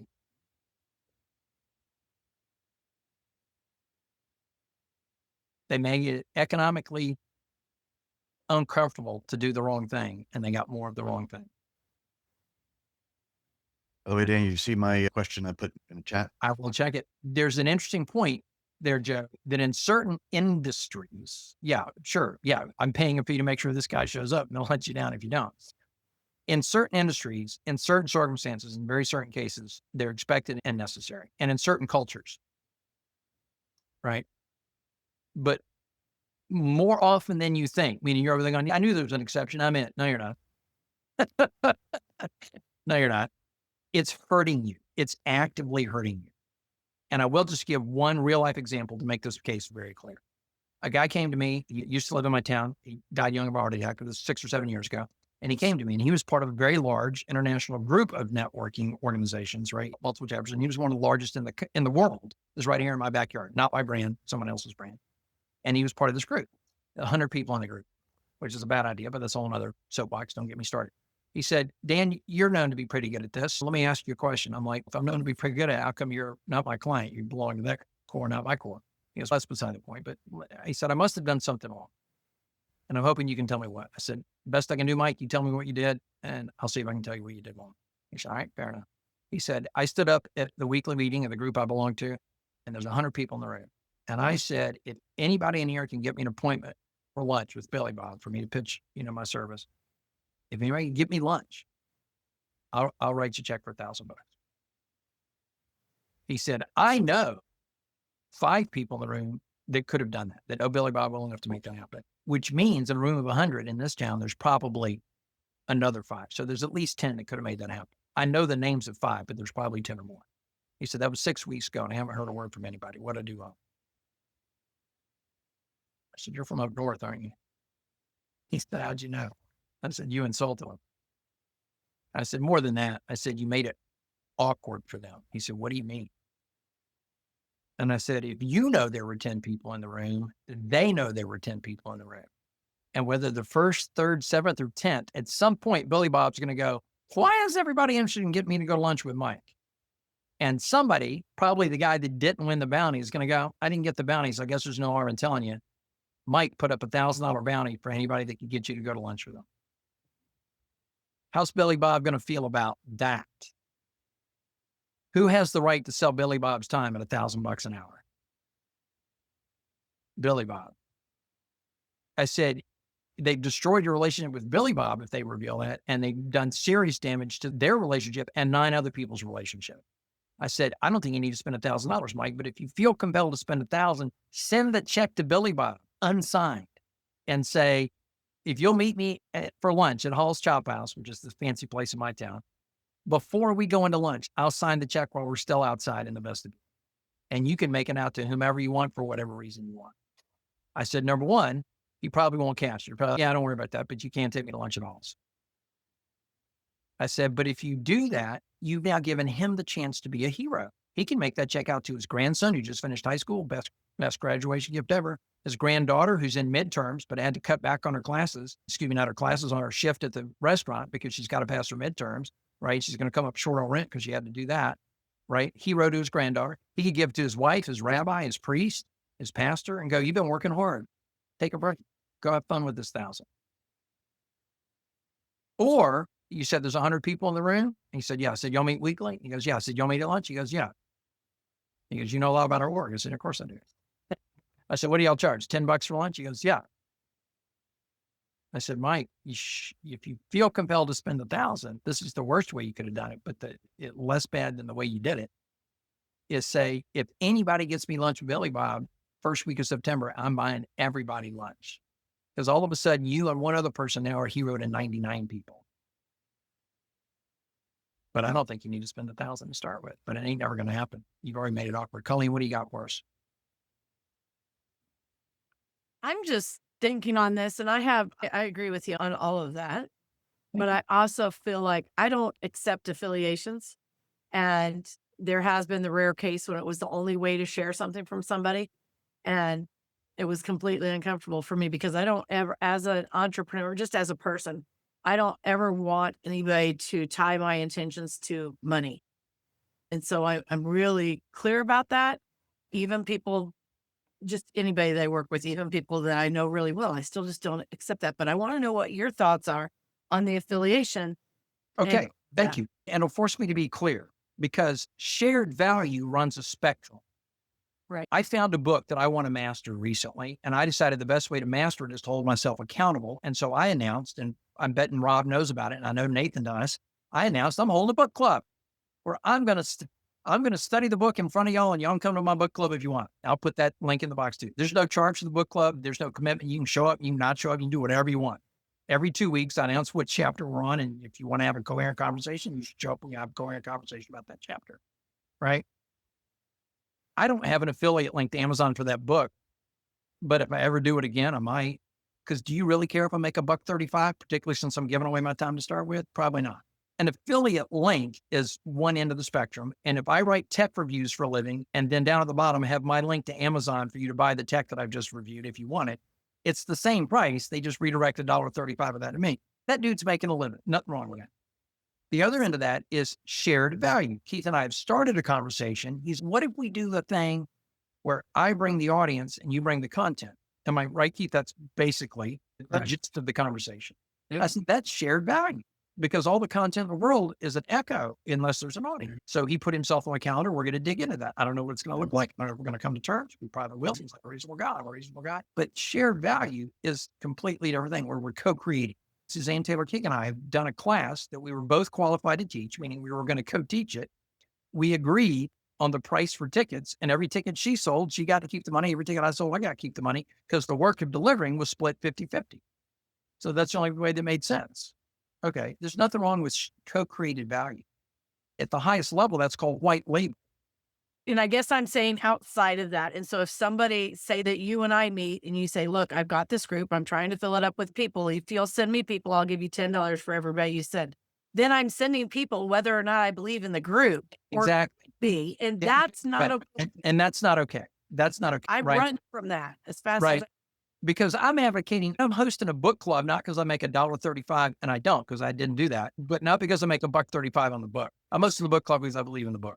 So yes, it becomes problematic and people start to distrust your introductions. If you've got some percentage that you feel compelled to give back to the world, you know what I want you to do? Create a line item on your invoice, Rob, that says, I know Daniel Andrews 20% off. Not 20% off. I know Daniel Andrews 20% off. And don't even mention it. And Billy Bob will look down at his first invoice and go, well, that's cool. I never asked for a discount and Rob gave me one. And after about the third month, he's going to go, I bet he could offer that 20% to Dan because I didn't know about it. And Dan didn't take it. And our credibility, you and me both, has just gone through the roof, right? Now, if you want to reward people that look out for you, a well-timed gift and a thoughtful gift, and this ain't the time or the place for that conversation, Giftology by John Ruhlin, R-U-H-L-I-N. Giftology by John Ruhlin, R-U-H-L-I-N. Just go there. I agree with that too. But I also think that's much more private, much more between the person that I'm gifting to and me, and not like it may be somebody that I'm close with and I promote or they promote me or whatever, just because we have a genuine vested interest in each other. We genuinely believe in each other's abilities and things like that, generally want to see each other succeed. But that gifting is never done publicly. That is correct. Meaning the gift is a true gift. When it arrives, it is unexpected on the person that got it. And it's after they've delivered value to me. Maybe immediately, maybe a while. But I don't make the delivery of value contingent, the gift contingent on the delivery of value. It's a true thank you for the value that's been parsed. Okay, so but the book Giftology will parse the differentials for you. But yes, the simple fact of bring your deal, I'll give you 20%. You're actually getting fewer referrals for that. You're getting fewer, and you're getting from the wrong people. You're like, Keith, what do you got? Just what's your book that you do book club on? Just curious. Oh, sure. It's called Own the Room by Jake Stahl, Stahl. I, it, I will wrap a couple minutes early and throw some fun links in the chat box just because that's the way I'm going to roll. But it's a cool book. There's 2 books with that title, but you're looking for the one by Jake Stahl. It's 99 cents on Kindle, 23 for the paperback, 30 for the hardback. No, I don't have an affiliate link. No, I'm not making any money on it. And first and third Mondays of the month, I'm hosting a book club. Excuse me, first and third Wednesdays. And if you want to learn it like I do, showing up. Okay. Anyway, enough about that. But thank you for asking. Yeah, Stahl. So close. Add an H. Stahl. But yeah, if you look for Jake Stahl, you can still find it because the other one's by a woman, so you're not going to get the same. Speaking of books, while we're on the topic, by the way, jot down this one because this is relevant to the conversation we're having. This is kind of like 201 level, the book that I'm about to give you, but this is good stuff. The first chapter of the book, Give and Take, chapter 1, Give and Take by Adam Grant. Chapter 1, the whole book's good, but chapter 1's the focus. By Adam Grant, you don't need to spell that name. Josh Stoddard wrote one called The Upstream Model. The upstream, like swimming upstream, model, like a model car. The Upstream Model, chapters 3, 4, and 5 in that order. You can read the whole thing, but that'll get you going. It'll get you thinking for sure. Yep, Stoddard with a D on the end, I think. Thank you. Appreciate that, Colleen. Adam Grant. It's all good. Right well, and I don't know Adam Grant. You guys can buy it. There we go. Nicole's got an affiliate. No, I'm kidding. I'm just messing with you. Okay. By the way, chapter 1, I can summarize a bit of it for you, but still, it's worth looking at. If Adam Grant, and Suzanne brought this to my awareness a couple years ago, 3 years ago, she goes, Dan, you're struggling to explain something that Adam Grant's already explained quite well. I'm like, awesome. Where? She goes, get this book, read the first chapter. And in the book, he says that you can look at people, you can talk to their peers, and you can identify networking styles. He calls them givers, takers, and matchers. Net givers, people that try to put more good into the relationships than they take away. Takers, people that for whatever reason are cynical, convinced they're going to be taken advantage of, they try to take away more from the relationship than they put. And matchers. And he doesn't mean matchers as in matchmakers. He means people that practice a valued position of reciprocity. One for you, one for me, one for you, one for me. If you had an even number of brothers and sisters growing up, or if there was 2 of you or 4 of you, you know exactly what I'm talking about. One for you, one for me. We got to split this thing. Okay. And then you can look at a lifetime's worth of success. And at the highest levels of success over a 20, 30, 40-year period, what do you suppose? Do you find more givers, takers, or matchers? What do you suppose? Go with your heart. Highest levels of success, do you find more givers, takers, or matchers? Givers. At the lowest levels of success, do you find more givers, takers, or matchers? Takers. Givers. At the Takers. lowest? Givers. Takers. Takers Yeah. at the lowest. Givers at the lowest. Givers at the highest. Givers at the lowest. Then what's the differentiating factor? Exactly. They're Yeah. giving wrong. They're spending time in the wrong spaces. Oh, Let me so they're, help you out. they're There's no, I just believe if I put it up good in the word, will come back to me. Karma's a thing. No, ma'am, karma ain't a thing. We got 6,000 years of recorded history that starts with the ancient scripture that says the rain falls on the righteous and the unrighteous alike. Good things happen to everybody. Okay, there is no karma. Let me help you out. Let me finish this and you guys can jump in when I'm done because I'm going to roll that. I want to make sure I'm clear. Somebody said to me, Dan, you talk about being strategic about who you build with, but you talk about not being transactional in your relationships. He said, I get that those two are not contradictory, but it might be unclear to my audience. He basically said to me, Joel, I'm asking for a friend. So meaning he was unclear and he wanted me to clear it up for him. And this is on a live stream, by the way. I'm like, entertain the audience for 30 seconds. I'll have an answer. Nobody's asked me that before, but I know I've got an answer because I know that my philosophy is coherent, right? And I know my character, my ethics. So he talked about what he was talking about. I waved at the camera and he took me back off mute. He goes, all right, Dan's going to answer for it. I said, is your message worth amplifying? He said, what do you mean? I said, do you do good in the world? He said, I think I know what you're saying, but keep going. I said, when somebody spends their time and money with you, do they come out further ahead? Do they come out better off for the time and the money? He said, yeah, of course I feel that way. I said, of course you do. If you didn't feel that way, you'd either go do something different or you would do what you're doing, but you do it differently. He goes, that's right. I'm a man of character, right? I believe that people are better off for the work I do with them. I said, great. Do other people have a message worth amplifying? Are you the only person doing good in the world? Because there's plenty of people doing good in the world. So that's right. I believe the same thing. Most people out there doing good in the world. All right, we'll come back. I said, we're going to spend this much time on the planet alive, this much time on the planet awake, this much time on the planet at work. These are approximations. Supposed to laugh, they're right. This much time dealing with other people. If you've got a finite amount of time to spend dealing with other people and your relationships, why wouldn't you choose to spend it with people whose message you can amplify and who are prepared to amplify your message, who are positioned to amplify your message? It goes back to what I said. If your real estate is my town, don't convince me you're a good real estate agent. That is a worthless use of your time. And remember what I said, don't take a low meeting, low percentage chance of a low value payoff. Right? Somebody said it to me very explicitly the other day. So I'm going with your language. He said, never take a low value meeting. You're moving closer to death with every meeting you take. Oh, wow. Okay. That's the harsh way of saying it the way I said it. He said, every meeting you take is moving you one moment closer to death. Are you going to settle for low value meetings or are you only going to deal with high value meetings? That real estate agent is way better off spending one lunch with one funeral home director than 10 lunches with me. You need to go where you can amplify the message that they have and they can amplify the message that you have. That's where you need to spend your time. So you can give into the wrong spaces and the wrong places. You can give to people that want to give back to you and yet don't. Talking to a guy earlier today, Keith, much like the conversation you and I had earlier, right? And he was introduced to me by somebody who had a large network, but didn't figure out how to make it consistently work for him. And he said, like, always people that believe in me, but the leads are inconsistent. He goes, what's the difference between what you're talking about and what I'm doing? I said, this is the hardest part. Less, fewer people. I said, you've got plenty of people that would refer you if they could, but they never encounter your prospect or almost never encounter because you've just decided to convince everybody that you meet that you need to let them know you're a good guy. And I said, that's not a good use of your time. When I've been introduced to people that are described as highly networked or fully networked or one of the most networked men or women in town, I always have to be walked into their office. And in that half a sentence, there are two keys I don't want you to lose. I have to be walked in. Barbara, I cannot cold call my way into their presence. I have to be walked in to their office. They are not at networking events. They don't belong to the networking group. They don't belong to the Chamber of Commerce. They might not even belong to the country club. They potentially not even on LinkedIn because they've got their network and their network takes care of them. Okay. It's fairly important.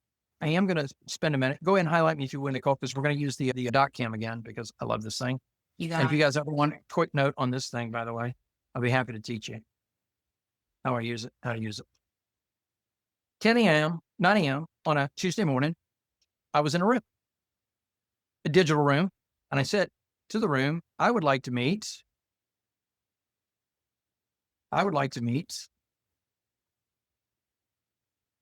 somebody in the headhunting or niche staffing space. An hour later, I did that at 10 a.m. because the meeting runs 9:30 to 10:30, so I'm guessing 10 a.m. At 11 a.m. on Tuesday, same day, Ariel introduced me to her friend, Dan Roth. So she makes a joke in the first line. Hey, my friend's Dan. I was just in a meeting with Daniel, meaning me, where he mentioned he could use intros to folks in niche staffing roles. Literally don't know if that applies to Dan Roth, the other guy, at all. But anytime I think staffing, you're the first person that pops in my mind. So it'd be worth it to connect the two of you. If you're not in the right direction, maybe you can point him to some other folks. Daniel, speaking to me, Dan, the other guy, runs a ginormous LinkedIn group for recruiters and job seekers. So if he's not the guy, he definitely knows the right person you're looking for. Just give him a better idea of what you need. And just like I sign my emails and messages with a sunglasses smiley face, she signs hers with that because that's the sort of person she is. Okay. Before we go any further, scale of 1 to 10, how would you rate that intro? 7 or 8? Yeah. 8, 9. It got results, so you might call it a 10 because it worked. But yeah, on first glance, I'd give it a 7, 8. Okay. I reply immediately. Thanks, Dan, meeting him. I'm taking this over to 1-to-1 so as not to annoy Ariel. And she hearts that because, of course, nobody wants their inbox blown up. And then Dan Roth, being a Yankee, says, I enjoy annoying her. Southern charm doesn't allow her to be mean. Because I can poke fun at her and it won't change anything. I'm like, fine, be that way. All right. Sorry, I had a ball and then I restacked my paper incorrectly. A couple minutes later, 11:06, I message Ariel connected us. And I did gray those out just because I don't know where these pieces of paper I end up, but the name is Ariel. I grayed them out on purpose. I blurred those. Ariel connected us. He instantly replies with the phrase, how can I help? Now, I got to admit, I don't know how to read that, right? Is he saying, come on in, eat, manja. Or is he like, what are we doing here? I don't know how to read that. There's no context or tone. So, Keith, I'm assuming he wants to get down to business, right? Meaning I'm going to take the least charitable view and respond that way. Okay. So he says, how can I help? I spend 21 minutes writing a reply. Have y'all heard that phrase? Sorry for the long speech. I didn't have time to write a short one. I spent 21 minutes, Edward, tightening up it's 5 sentences, including thanks. So it's really just 4 sentences, right? I don't know if I was interrupted or if I spent the whole 21 on the focus, but 21 minutes later, I sent him this. Thanks for the message. I coordinate teams of diverse professionals that seek to give and receive connections, prospects, and leads. They're people that do big deals and can support customers from coast to coast. It's not like a small local weekly leads group. My clients indicated they could be served by a niche recruiter or a headhunter and or a large national staffing company. I told Ariel that's what I was looking for, and she introduced me to you. I'm just shooting it straight, right? That's all I got. I get an autoresponder from him, which I'll come back to because it's absolutely fascinating. And he says, he replies as soon as he sees it, right? 11:28. Hang on. 3 minutes later, I say, see it, got it, on it. Thanks so much. Because the minute he said, hang on,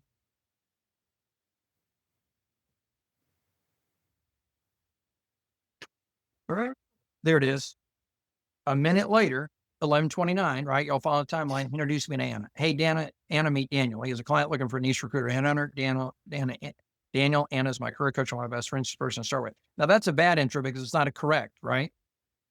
I didn't say I had a client looking for a niche recruiter. I said I wanted to join my community, right? I say, awesome, stepping into back-to-back meetings, more this afternoon. I'll move this to Dan to keep from filling Dan's inbox, right? I say, she sends the message, connecting based on Dan's message, looking forward to understanding you better. You can see the afternoon unfolding. I replied, terrific. My 1 p.m. appointment should be walking the during moment, so I'll message again about 2:30.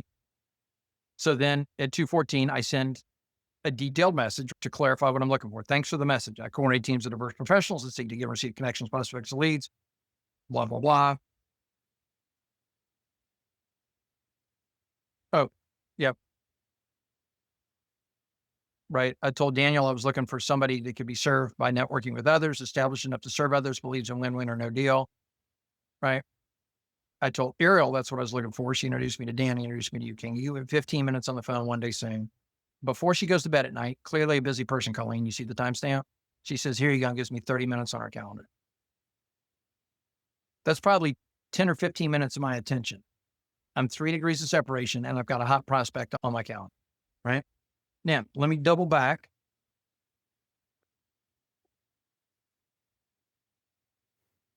Because after I said to Dan, see it, got it on it, thanks so much. He said, I have other leads for you as well, but she has served an incredibly niche market and she has a 33% hit rate, which is apparently a good number for that industry. She's full of connections. I'd also invite you to the group I host. If it doesn't work with Anna, I'll introduce you until you're happy with the person. Wait a minute. He just said, if this lead isn't the lead you want, I'll come up with more for you. I've never spoken to this man. Why would he say that? Because Ariel told him to. You remember the intro? She said, hey, Dan, if you're not the right person, maybe you can point Daniel in the right direction. He's treating me the way he would treat Ariel because Ariel told him to treat me right. Who is this guy? He's my guy. Going back to the story at the beginning. And I said, you're a true networker. I'm proud of your professional networker. Folks like you, so if you say something I'm really proud of, be on the lookout for a notification about the invitation to my group. Now, this is what's killing y'all because I told you I would share his autoresponder. He has an autoresponder for LinkedIn. If you have Salesforce Nav or Sales Navigator, you can get an autoresponder. So when he said, how can I help? And I replied, apparently he'd stepped away from his computer for a moment. Due to the volume of messages I received, my responses are prioritized by 1, connections and connection referrals, job seekers responding to jobs I'm working on, members of my community, collaboration class, all others. Do y'all know how a headhunter gets paid? Placements. Placement. Do you know when he gets paid? After the It's after phases, the usually. Yeah. Phases. The placement's got to be there, not on promises. Did you catch that? He said he takes care of his network before he takes care of his placements, because one placement is one payday, Edward, but his network is a lifetime's worth of paydays. His priorities are very specific, and he starts with his network, and next is the people that are getting paid. Interesting. So that speaks to the value of your network, the value of treating your network right, how fast you can get to 3 degrees of separation, right? Including the excessive thank yous. That was, I think, about 18 text messages, which aside from that one long one that I took 21 minutes to draft, probably constituted, including that one, less than 30 minutes of my focus. What? How crazy is that? Because I knew the criteria of who wanted me, right? Somebody said, oh, there's somebody, he's a big shot. He has high value in the world of business, and I want to get to him. And how do I get his attention to convince him that I can bring value to his organization and the work that he does? And I said, write down a list of all the reasons why he's high value and find somebody that you can get to that meets those criteria. Go through your network and find somebody that can get you there that meets those criteria. By the way, Nicole, are you familiar with My Most Trusted? Yes. They just made some significant improvements this morning. It's now not platform dependent. It's its own website. Does it actually work now? Yep. Pretty wild. It's been nothing but a mess. It's been wild. Guys, there's technology where you can tell them who you need in your wall, and it will work you backwards through your chain to tell you who to ask, to who to ask, to who to ask to get to who you need. It's pretty interesting. And I can get that for if you want it. Just bring it up when we do a network building business call. I'll reference it. But yeah, it blew me away. He just showed it earlier. It was the last meeting I was on before I came to talk to you. So it's now a website. It's not just the attachment, the integration. Okay, good. Yep. What is it called, Daniel? my-most-trusted.com. Go play with it. I'd love to know if it's. Wait, we have an echo. Can you guys check mute your mics Last for a second? when I checked, it wasn't. And I think I checked this morning and it still wasn't. But I was already on them, and I know they were busting out the update this morning, and maybe it just wasn't in place by the time we did our. Yeah, the white labels are rolling out a little more slowly. He said it's just they're waiting on Google. Not white label. Okay. Anyway, it's better than what you are using. I'll tell you that. I'm not going to sit here and debate the tech. I believe in it so much that I pay them a big sum of money every month so I can give it away. Has an auto scroll. So when you go to invite people to an event on Instagram, it automatically invites up to 1,000 people, but that hasn't been working, and it still wasn't this morning. Okay. I don't do anything on Instagram, so I didn't know. But the ability to tell it who you're looking for and to have it work you back through the chain. You should ask Nathan, or you should have Barbara, or you should have Keith. It'll get you to Colleen. That's the key feature, in my opinion. Right. And they just roll that out. So that's it. Anyway, I'm not here to pitch anything. I'm giving it away. So check with me later, guys. Let me do that before I forget. I'm going to throw a couple things in the chat box. Invitation to the book club, just in case you care. It's okay with me if you don't, but you're welcome to spread that anywhere and everywhere you want. And then the gift that I'm going to give to you guys as well. Let's see. Book club. Where's the word book club in my control? Book club events. There we go. That's one. And then the gift that I'm giving to y'all is on this right here. Yep. Why are 80% of calls spam calls anymore? If you're not in my contact list, I'm not picking up the phone. Thank you very much. Anyway, but the second one that's a link to my calendar that ends with the word gift, 25 minutes, network building business plan. Please book for April or later. Yes, save the chat. Yep, save the chat. Yep. Yeah, good. Other good stuff in there. All right, we've got a few minutes left. So if there's a specific question that one of you guys want to hit or want me to touch on, I'm happy to do it. While you're thinking of it or asking it, I'm going to be glancing over the screen to come up with one more link to throw in there that could be fun for y'all. But anyway, what you got, Keith? You got a question? Come off mute. That mute's going to kill you, buddy. Dumb question, but someone mentioned like saving the chat, and this has come up multiple times. How do you save that damn chat? Sure, I'll walk you through it. Do you have the chat box open? You have chat open in front of you? Yep. Up in the top, just beneath the X that would close the box, there are 3 dots. Yep. If you click on the three dots, one of your choices is save chat. Gotcha. Now, here's the key. You don't know where it's going to save it. Zoom knows, but when the meeting ends, if you don't touch anything, it will open the folder that the chat thread is in. It's a .txt file. So it's a plain text file. Don't close that until you know where the freak to find it again later. Otherwise, you will never know. You can work it backwards, but don't close that window until you cheat through the chat the way you want to. Daniel, that was worth the price of admission right there. I've missed out on so many chats. Invoices will arrive in the mail, right? Yep, you got it. If you do it right now, if you push the three buttons, a green bar pops up on the bottom of my screen immediately on the bottom that says show in the folder. And so you can click the show in folder right now and it'll take you to that folder. Yeah. And just leave that folder open. Yeah. All right. Thank you. Yeah. And you can copy and paste it into a Word document so it's more readable. You can attach it to it. You can attach it to a task in Outlook. And so you can access it later. But yeah, make sure you know where to find it. All right. Yeah. Edward. Oh, thank you. That was a hand clap. I thought that was a hand raise. Thank you for the hand it clap. was. That was a raise. There you go. Oh, okay. What do you got? So I'm going to meet you tomorrow. I think we're previously scheduled to that. So thank you very much. Looking forward to it. But Dan, and I know you spoke about this. I just want to come back maybe in 10 seconds. Okay. In some cities, the reputation of that city is you're not somebody unless you know somebody. And so developing those sponsors, and I'm talking about Chicago. I live in Chicago. And I think you mentioned that about St. Louis early on. You're not in the mob, are you? I'm not trying to break into the mob. Okay. No. It's more for now. I'm not, but I'm just wondering, do you give that any credence when they say, boy, in Chicago or wherever, if you don't know people, you're not going to get the sponsors. It's all about those relationships. Help me out there a bit. Okay. Now, number one, I believe that's true in a lot of spaces. It's not that the South isn't particularly insular. St. Louis is just notorious for not, meaning a sponsor won't even really help you in St. Louis. They literally would rather do business with somebody they went to high school with. But it took somebody that had a 30-year relationship to break that and go, you're not doing business with him, you're doing business with me. And I'm subcontracting to him was basically the way Wingman made it sound. Right. Okay. But I do believe that's true. And that's fine because that's the way the world has always worked, not because they're trying to keep people up, but because they're trying to maintain the integrity of the reputations that they built and the knowledge, meaning I would not call Joel and go, you just moved to my neighborhood. Who should I move as a roofer? I don't know Joel yet enough to know whether or not I can trust his reference to a roofer. Right.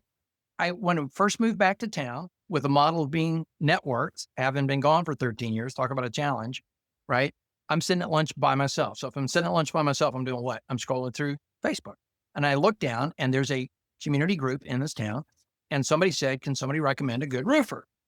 And I'm like, this could be an interesting conversation, right? Because maybe I need a roofer in my world. Let's see. I was living in an apartment, but maybe I need a roofer in my community, right? To refer. And a guy that I had worked for me 20 years prior, 15 years prior, his name came up. Somebody nominated him. I won't use his real name, Billy Bob Canalpi. And I thought, now this is interesting because when Billy Bob worked for me, he was a pathological liar. Now I believe a lot of things. The first is God's grace is infinite, right? Number two, we can all change. Number three, that we're not the same man at 35 that we were at 21, most of us. But I don't know if Billy Bob's still a pathological liar, and neither does the person that asked the question. For all I know, the person that recommended Billy Bob is Billy Bob's brother-in-law, who Billy Bob owes money to, and he needs Billy Bob to get another roof built so he can get paid back, for all I know. So I absolutely believe, right now, I'd be hard-pressed to think that everybody in Chicago doesn't want to meet anybody new, meaning you may need to jockey for a minute for position, but you can find somebody that believes in you that's part the way in. And the same context came up. 3 of the local chambers did a chamber day where the main one hosted a lunch and invited everybody from the other 2, not a lunch, a breakfast, which is their standard policy. And so they invited the others, which is great. So 2 suburbs and the main one. And they did basically a pitch on how great the chamber is, the ways you can use your chamber, what your chamber is good for, why you should keep your membership, blah, blah, blah. Great, perfectly valid use of your time, right? They were clear about what they were talking about when they came in. And they did Q&A at the end, and somebody asked a perfectly legitimate question. As a small business in this town, how do I become a vendor to one of the big businesses? Because we all want to kill the whale, right? We want to beach the whale and get the deal and have a steady contract where they buy as much of it as we can sell or whatever. And the president of the main chamber, Carl, said, find somebody that's already in the inside and build your relationship with them. And I'm like, that's the message I preach. And Carl wouldn't point at me because I let my membership drop to that chamber. Like, Carl, just point at me. I'm standing up at the back of the room. You need to point at me. And the guy that was the head of the chamber that I was still a member of said, relationship is primary. Everything else is just noise.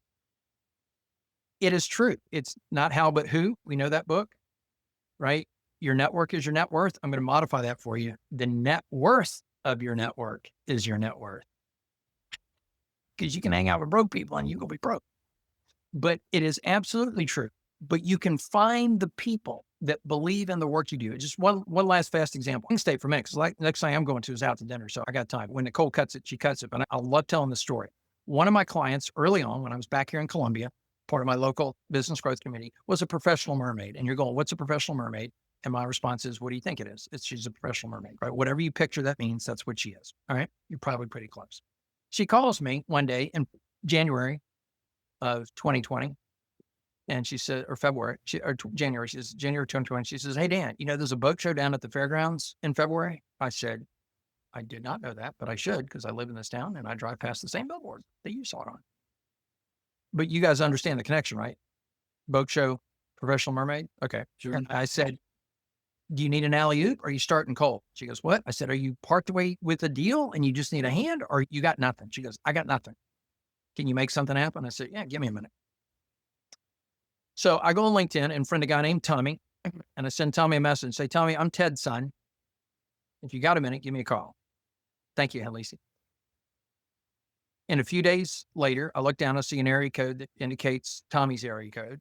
I figure it might be Tommy, so I pick up the phone. It's Tommy. Tommy says, how's your dad? And I said, no, you want to go see him? You should go see him.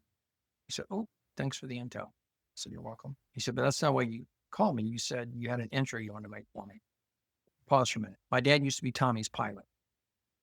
Tommy owned the plane, Dad flew. Okay. Tommy used to own a boat manufacturer. He sold it for multiple tens of millions, maybe hundreds of millions. It's not polite to ask the number, right?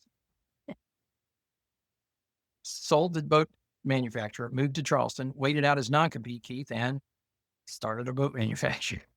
Sportsman's Boats is the name of the brand, if y'all happen to know it. He's the CEO and the owner. And I said, Tommy, I want to introduce you to a mermaid. He said, what do I need with a mermaid? And I said, boat show. He said, are you in front of your computer? I said, I am. He said, do you have the boat show website up? I said, I do. He says, you'll notice I'm not listed as a exhibitor. I said, you're right, Tommy, you're not. He goes, because I'm not a boat seller, Dan, I'm a boat maker. And I said, Tommy, I should have seen that coming. Who's your number one retailer? He said, Sunset Marine. I said, oh, right out there on Sunset Highway, next to the chicken plant. He goes, yep. I said, who should I ask for? He said, Phil. I said, can I use your name? He said, of course. And I hung up the phone. I called Anna, the mermaid. I said, Anna, when can you meet me down in front of Sunset Marine? She said, Tuesday morning, 10:30. I said, great. So I get there. Anna's already there because she's always on time. I jump in the cab of her truck. I said, but we're going inside, Anna. We need a plane. What do we do if Phil's there? What do we do if Phil's not there? What do we do if Phil is there, but it's so close to the boat show that we can't influence his budget or the layout of his booth, and the deal is dead for this year? She said, all right, so we got a 3-part plan. We rolled through the door, walked past the guys, saying, talking to some customers, whatever, the receptionist. She goes, how can I help? I said, I'm here to talk to Phil. Tommy Hancock wanted me to say, hey. She goes, you just walked past him. That's him over there. I said, that's great. And I veer the conversation off in some other direction, Barbara. I'm not going to let this gatekeeper receptionist block me from talking to Phil, right? I don't know. Anna's a generation younger than me. She was dressed casually. I was dressed like I am now. I don't know if she thought of somebody's sugar day. I don't care. We ain't talking about anything but what I want to talk about. Phil turns around a minute later. He says, oh, somebody mentioned my name. I'm Phil. How can I help? I said, Phil and Daniel Andrews. Tommy Hancock sent me by. He said, how's Tommy? I said, Tommy's great. He said, why'd he send you by? I said, because I want to introduce you to a mermaid. He said, a what? I said, Phil, Anna, Phil. Anna, call me after lunch. And I got my car and drove away. Let's say Anna can rep herself better than I can. I'm just there for the intro. Anna called me after lunch. She said, it's a good thing we had a 3-part plan like you suggested, because as you thought, it was too late to influence the budget or the layout of the booth for this year's boat show. So I did what you told me to do. I asked Phil for the name of the boat show production company and who is in charge there. Because that person, Keith, has $1 million more, literally, and 1 million more reasons, figuratively, to put a mermaid in his boat shows than Phil ever did. That's a great connection. I want to thank you guys. We do have to, I just realized what time it is. Gosh, Daniel, we could sit here all day and go over stuff. You guys, did you all get a chance to schedule your call with Daniel? It's in there. If you need anything else, let me know. I have you guys there. You can reach us on Voice Lab and get some more master classes like this one. We're doing one at least monthly with different people. And thank you for what you share. It's great stuff, Daniel. You share For those who want to hear the end of the story, I put my Zoom link in the chat. Just go there and I'll be there in a minute. For those of you that have 2 minutes, want to hear the end of the story, but I want to allow Nicole to finish. Nicole, thank you for the privilege of being able to share that wisdom, guys. If you never engage with me in the future, hopefully you're better off for the conversation that we had today, guys, but you do have access to me if you want to get into a conversation. I'd be more than happy to support. Thank you so much, Daniel. So much great information. And if you guys want the recording, reach out to me on the Voice Lab or LinkedIn, and I'll get that out to you and Daniel send it. Go ahead, Colleen. I think, Daniel, this is great. And I think we should schedule you again in about 6 months for our new members who haven't had the privilege of meeting There you. you go. And seriously, if you click on that Zoom link, it'll take you out of this meeting. It'll put you in my waiting room and I'll be there in a minute. So just, you don't even have to save it. Just click on that Zoom link in the chat if you want it. And I'll finish that story. Click on it. There's more. It has a dramatic ending. It has a dramatic ending. All right. Were you in the mermaid suit? All right. You guys got to click the link to find out. It's not you. Click and find out. They're not paying me. Hey, I might have been. That's right. You should click the link because then you can find out if I was. All right. I gotta go host those people that are over my Zoom link. All right. Rock and roll, ladies. Thank you so much, Daniel. This was a hoot. You're showing up. You're posting. You're speaking. You're doing everything they told you would grow your business. So why is it not converting? Because visibility is only half the equation. Getting attention is easy. Turning that attention into clients takes strategy. Voice Lab was built to solve that. This is where front-end visibility meets back-end conversion. You learn how to get on stages, create your own platforms, and use podcasts, summits, and workshops to grow your audience and generate real leads. Then you learn what most people never build. A system that captures those leads, follows up, nurtures relationships, and turns interest into revenue. Email and newsletter strategy that actually gets responses. Workflows, not just more noise. Real connection that leads to real business. Inside Voice Lab, you are not guessing. You're learning the how. You're implementing in real time. You're building a business that works even when you are not constantly chasing attention. Because here's the truth. If you don't have visibility, no one knows you exist. If you don't have systems, nothing converts. Voice Lab gives you both, so you can stop performing for attention and start building momentum that pays you back. If you are ready to grow your authority, expand your reach, and finally turn visibility into income, join Colleen Stubbs and Nicole Borghi in the Voice Lab. Scan the QR code, join Voice Lab group on the school platform, and build the business that actually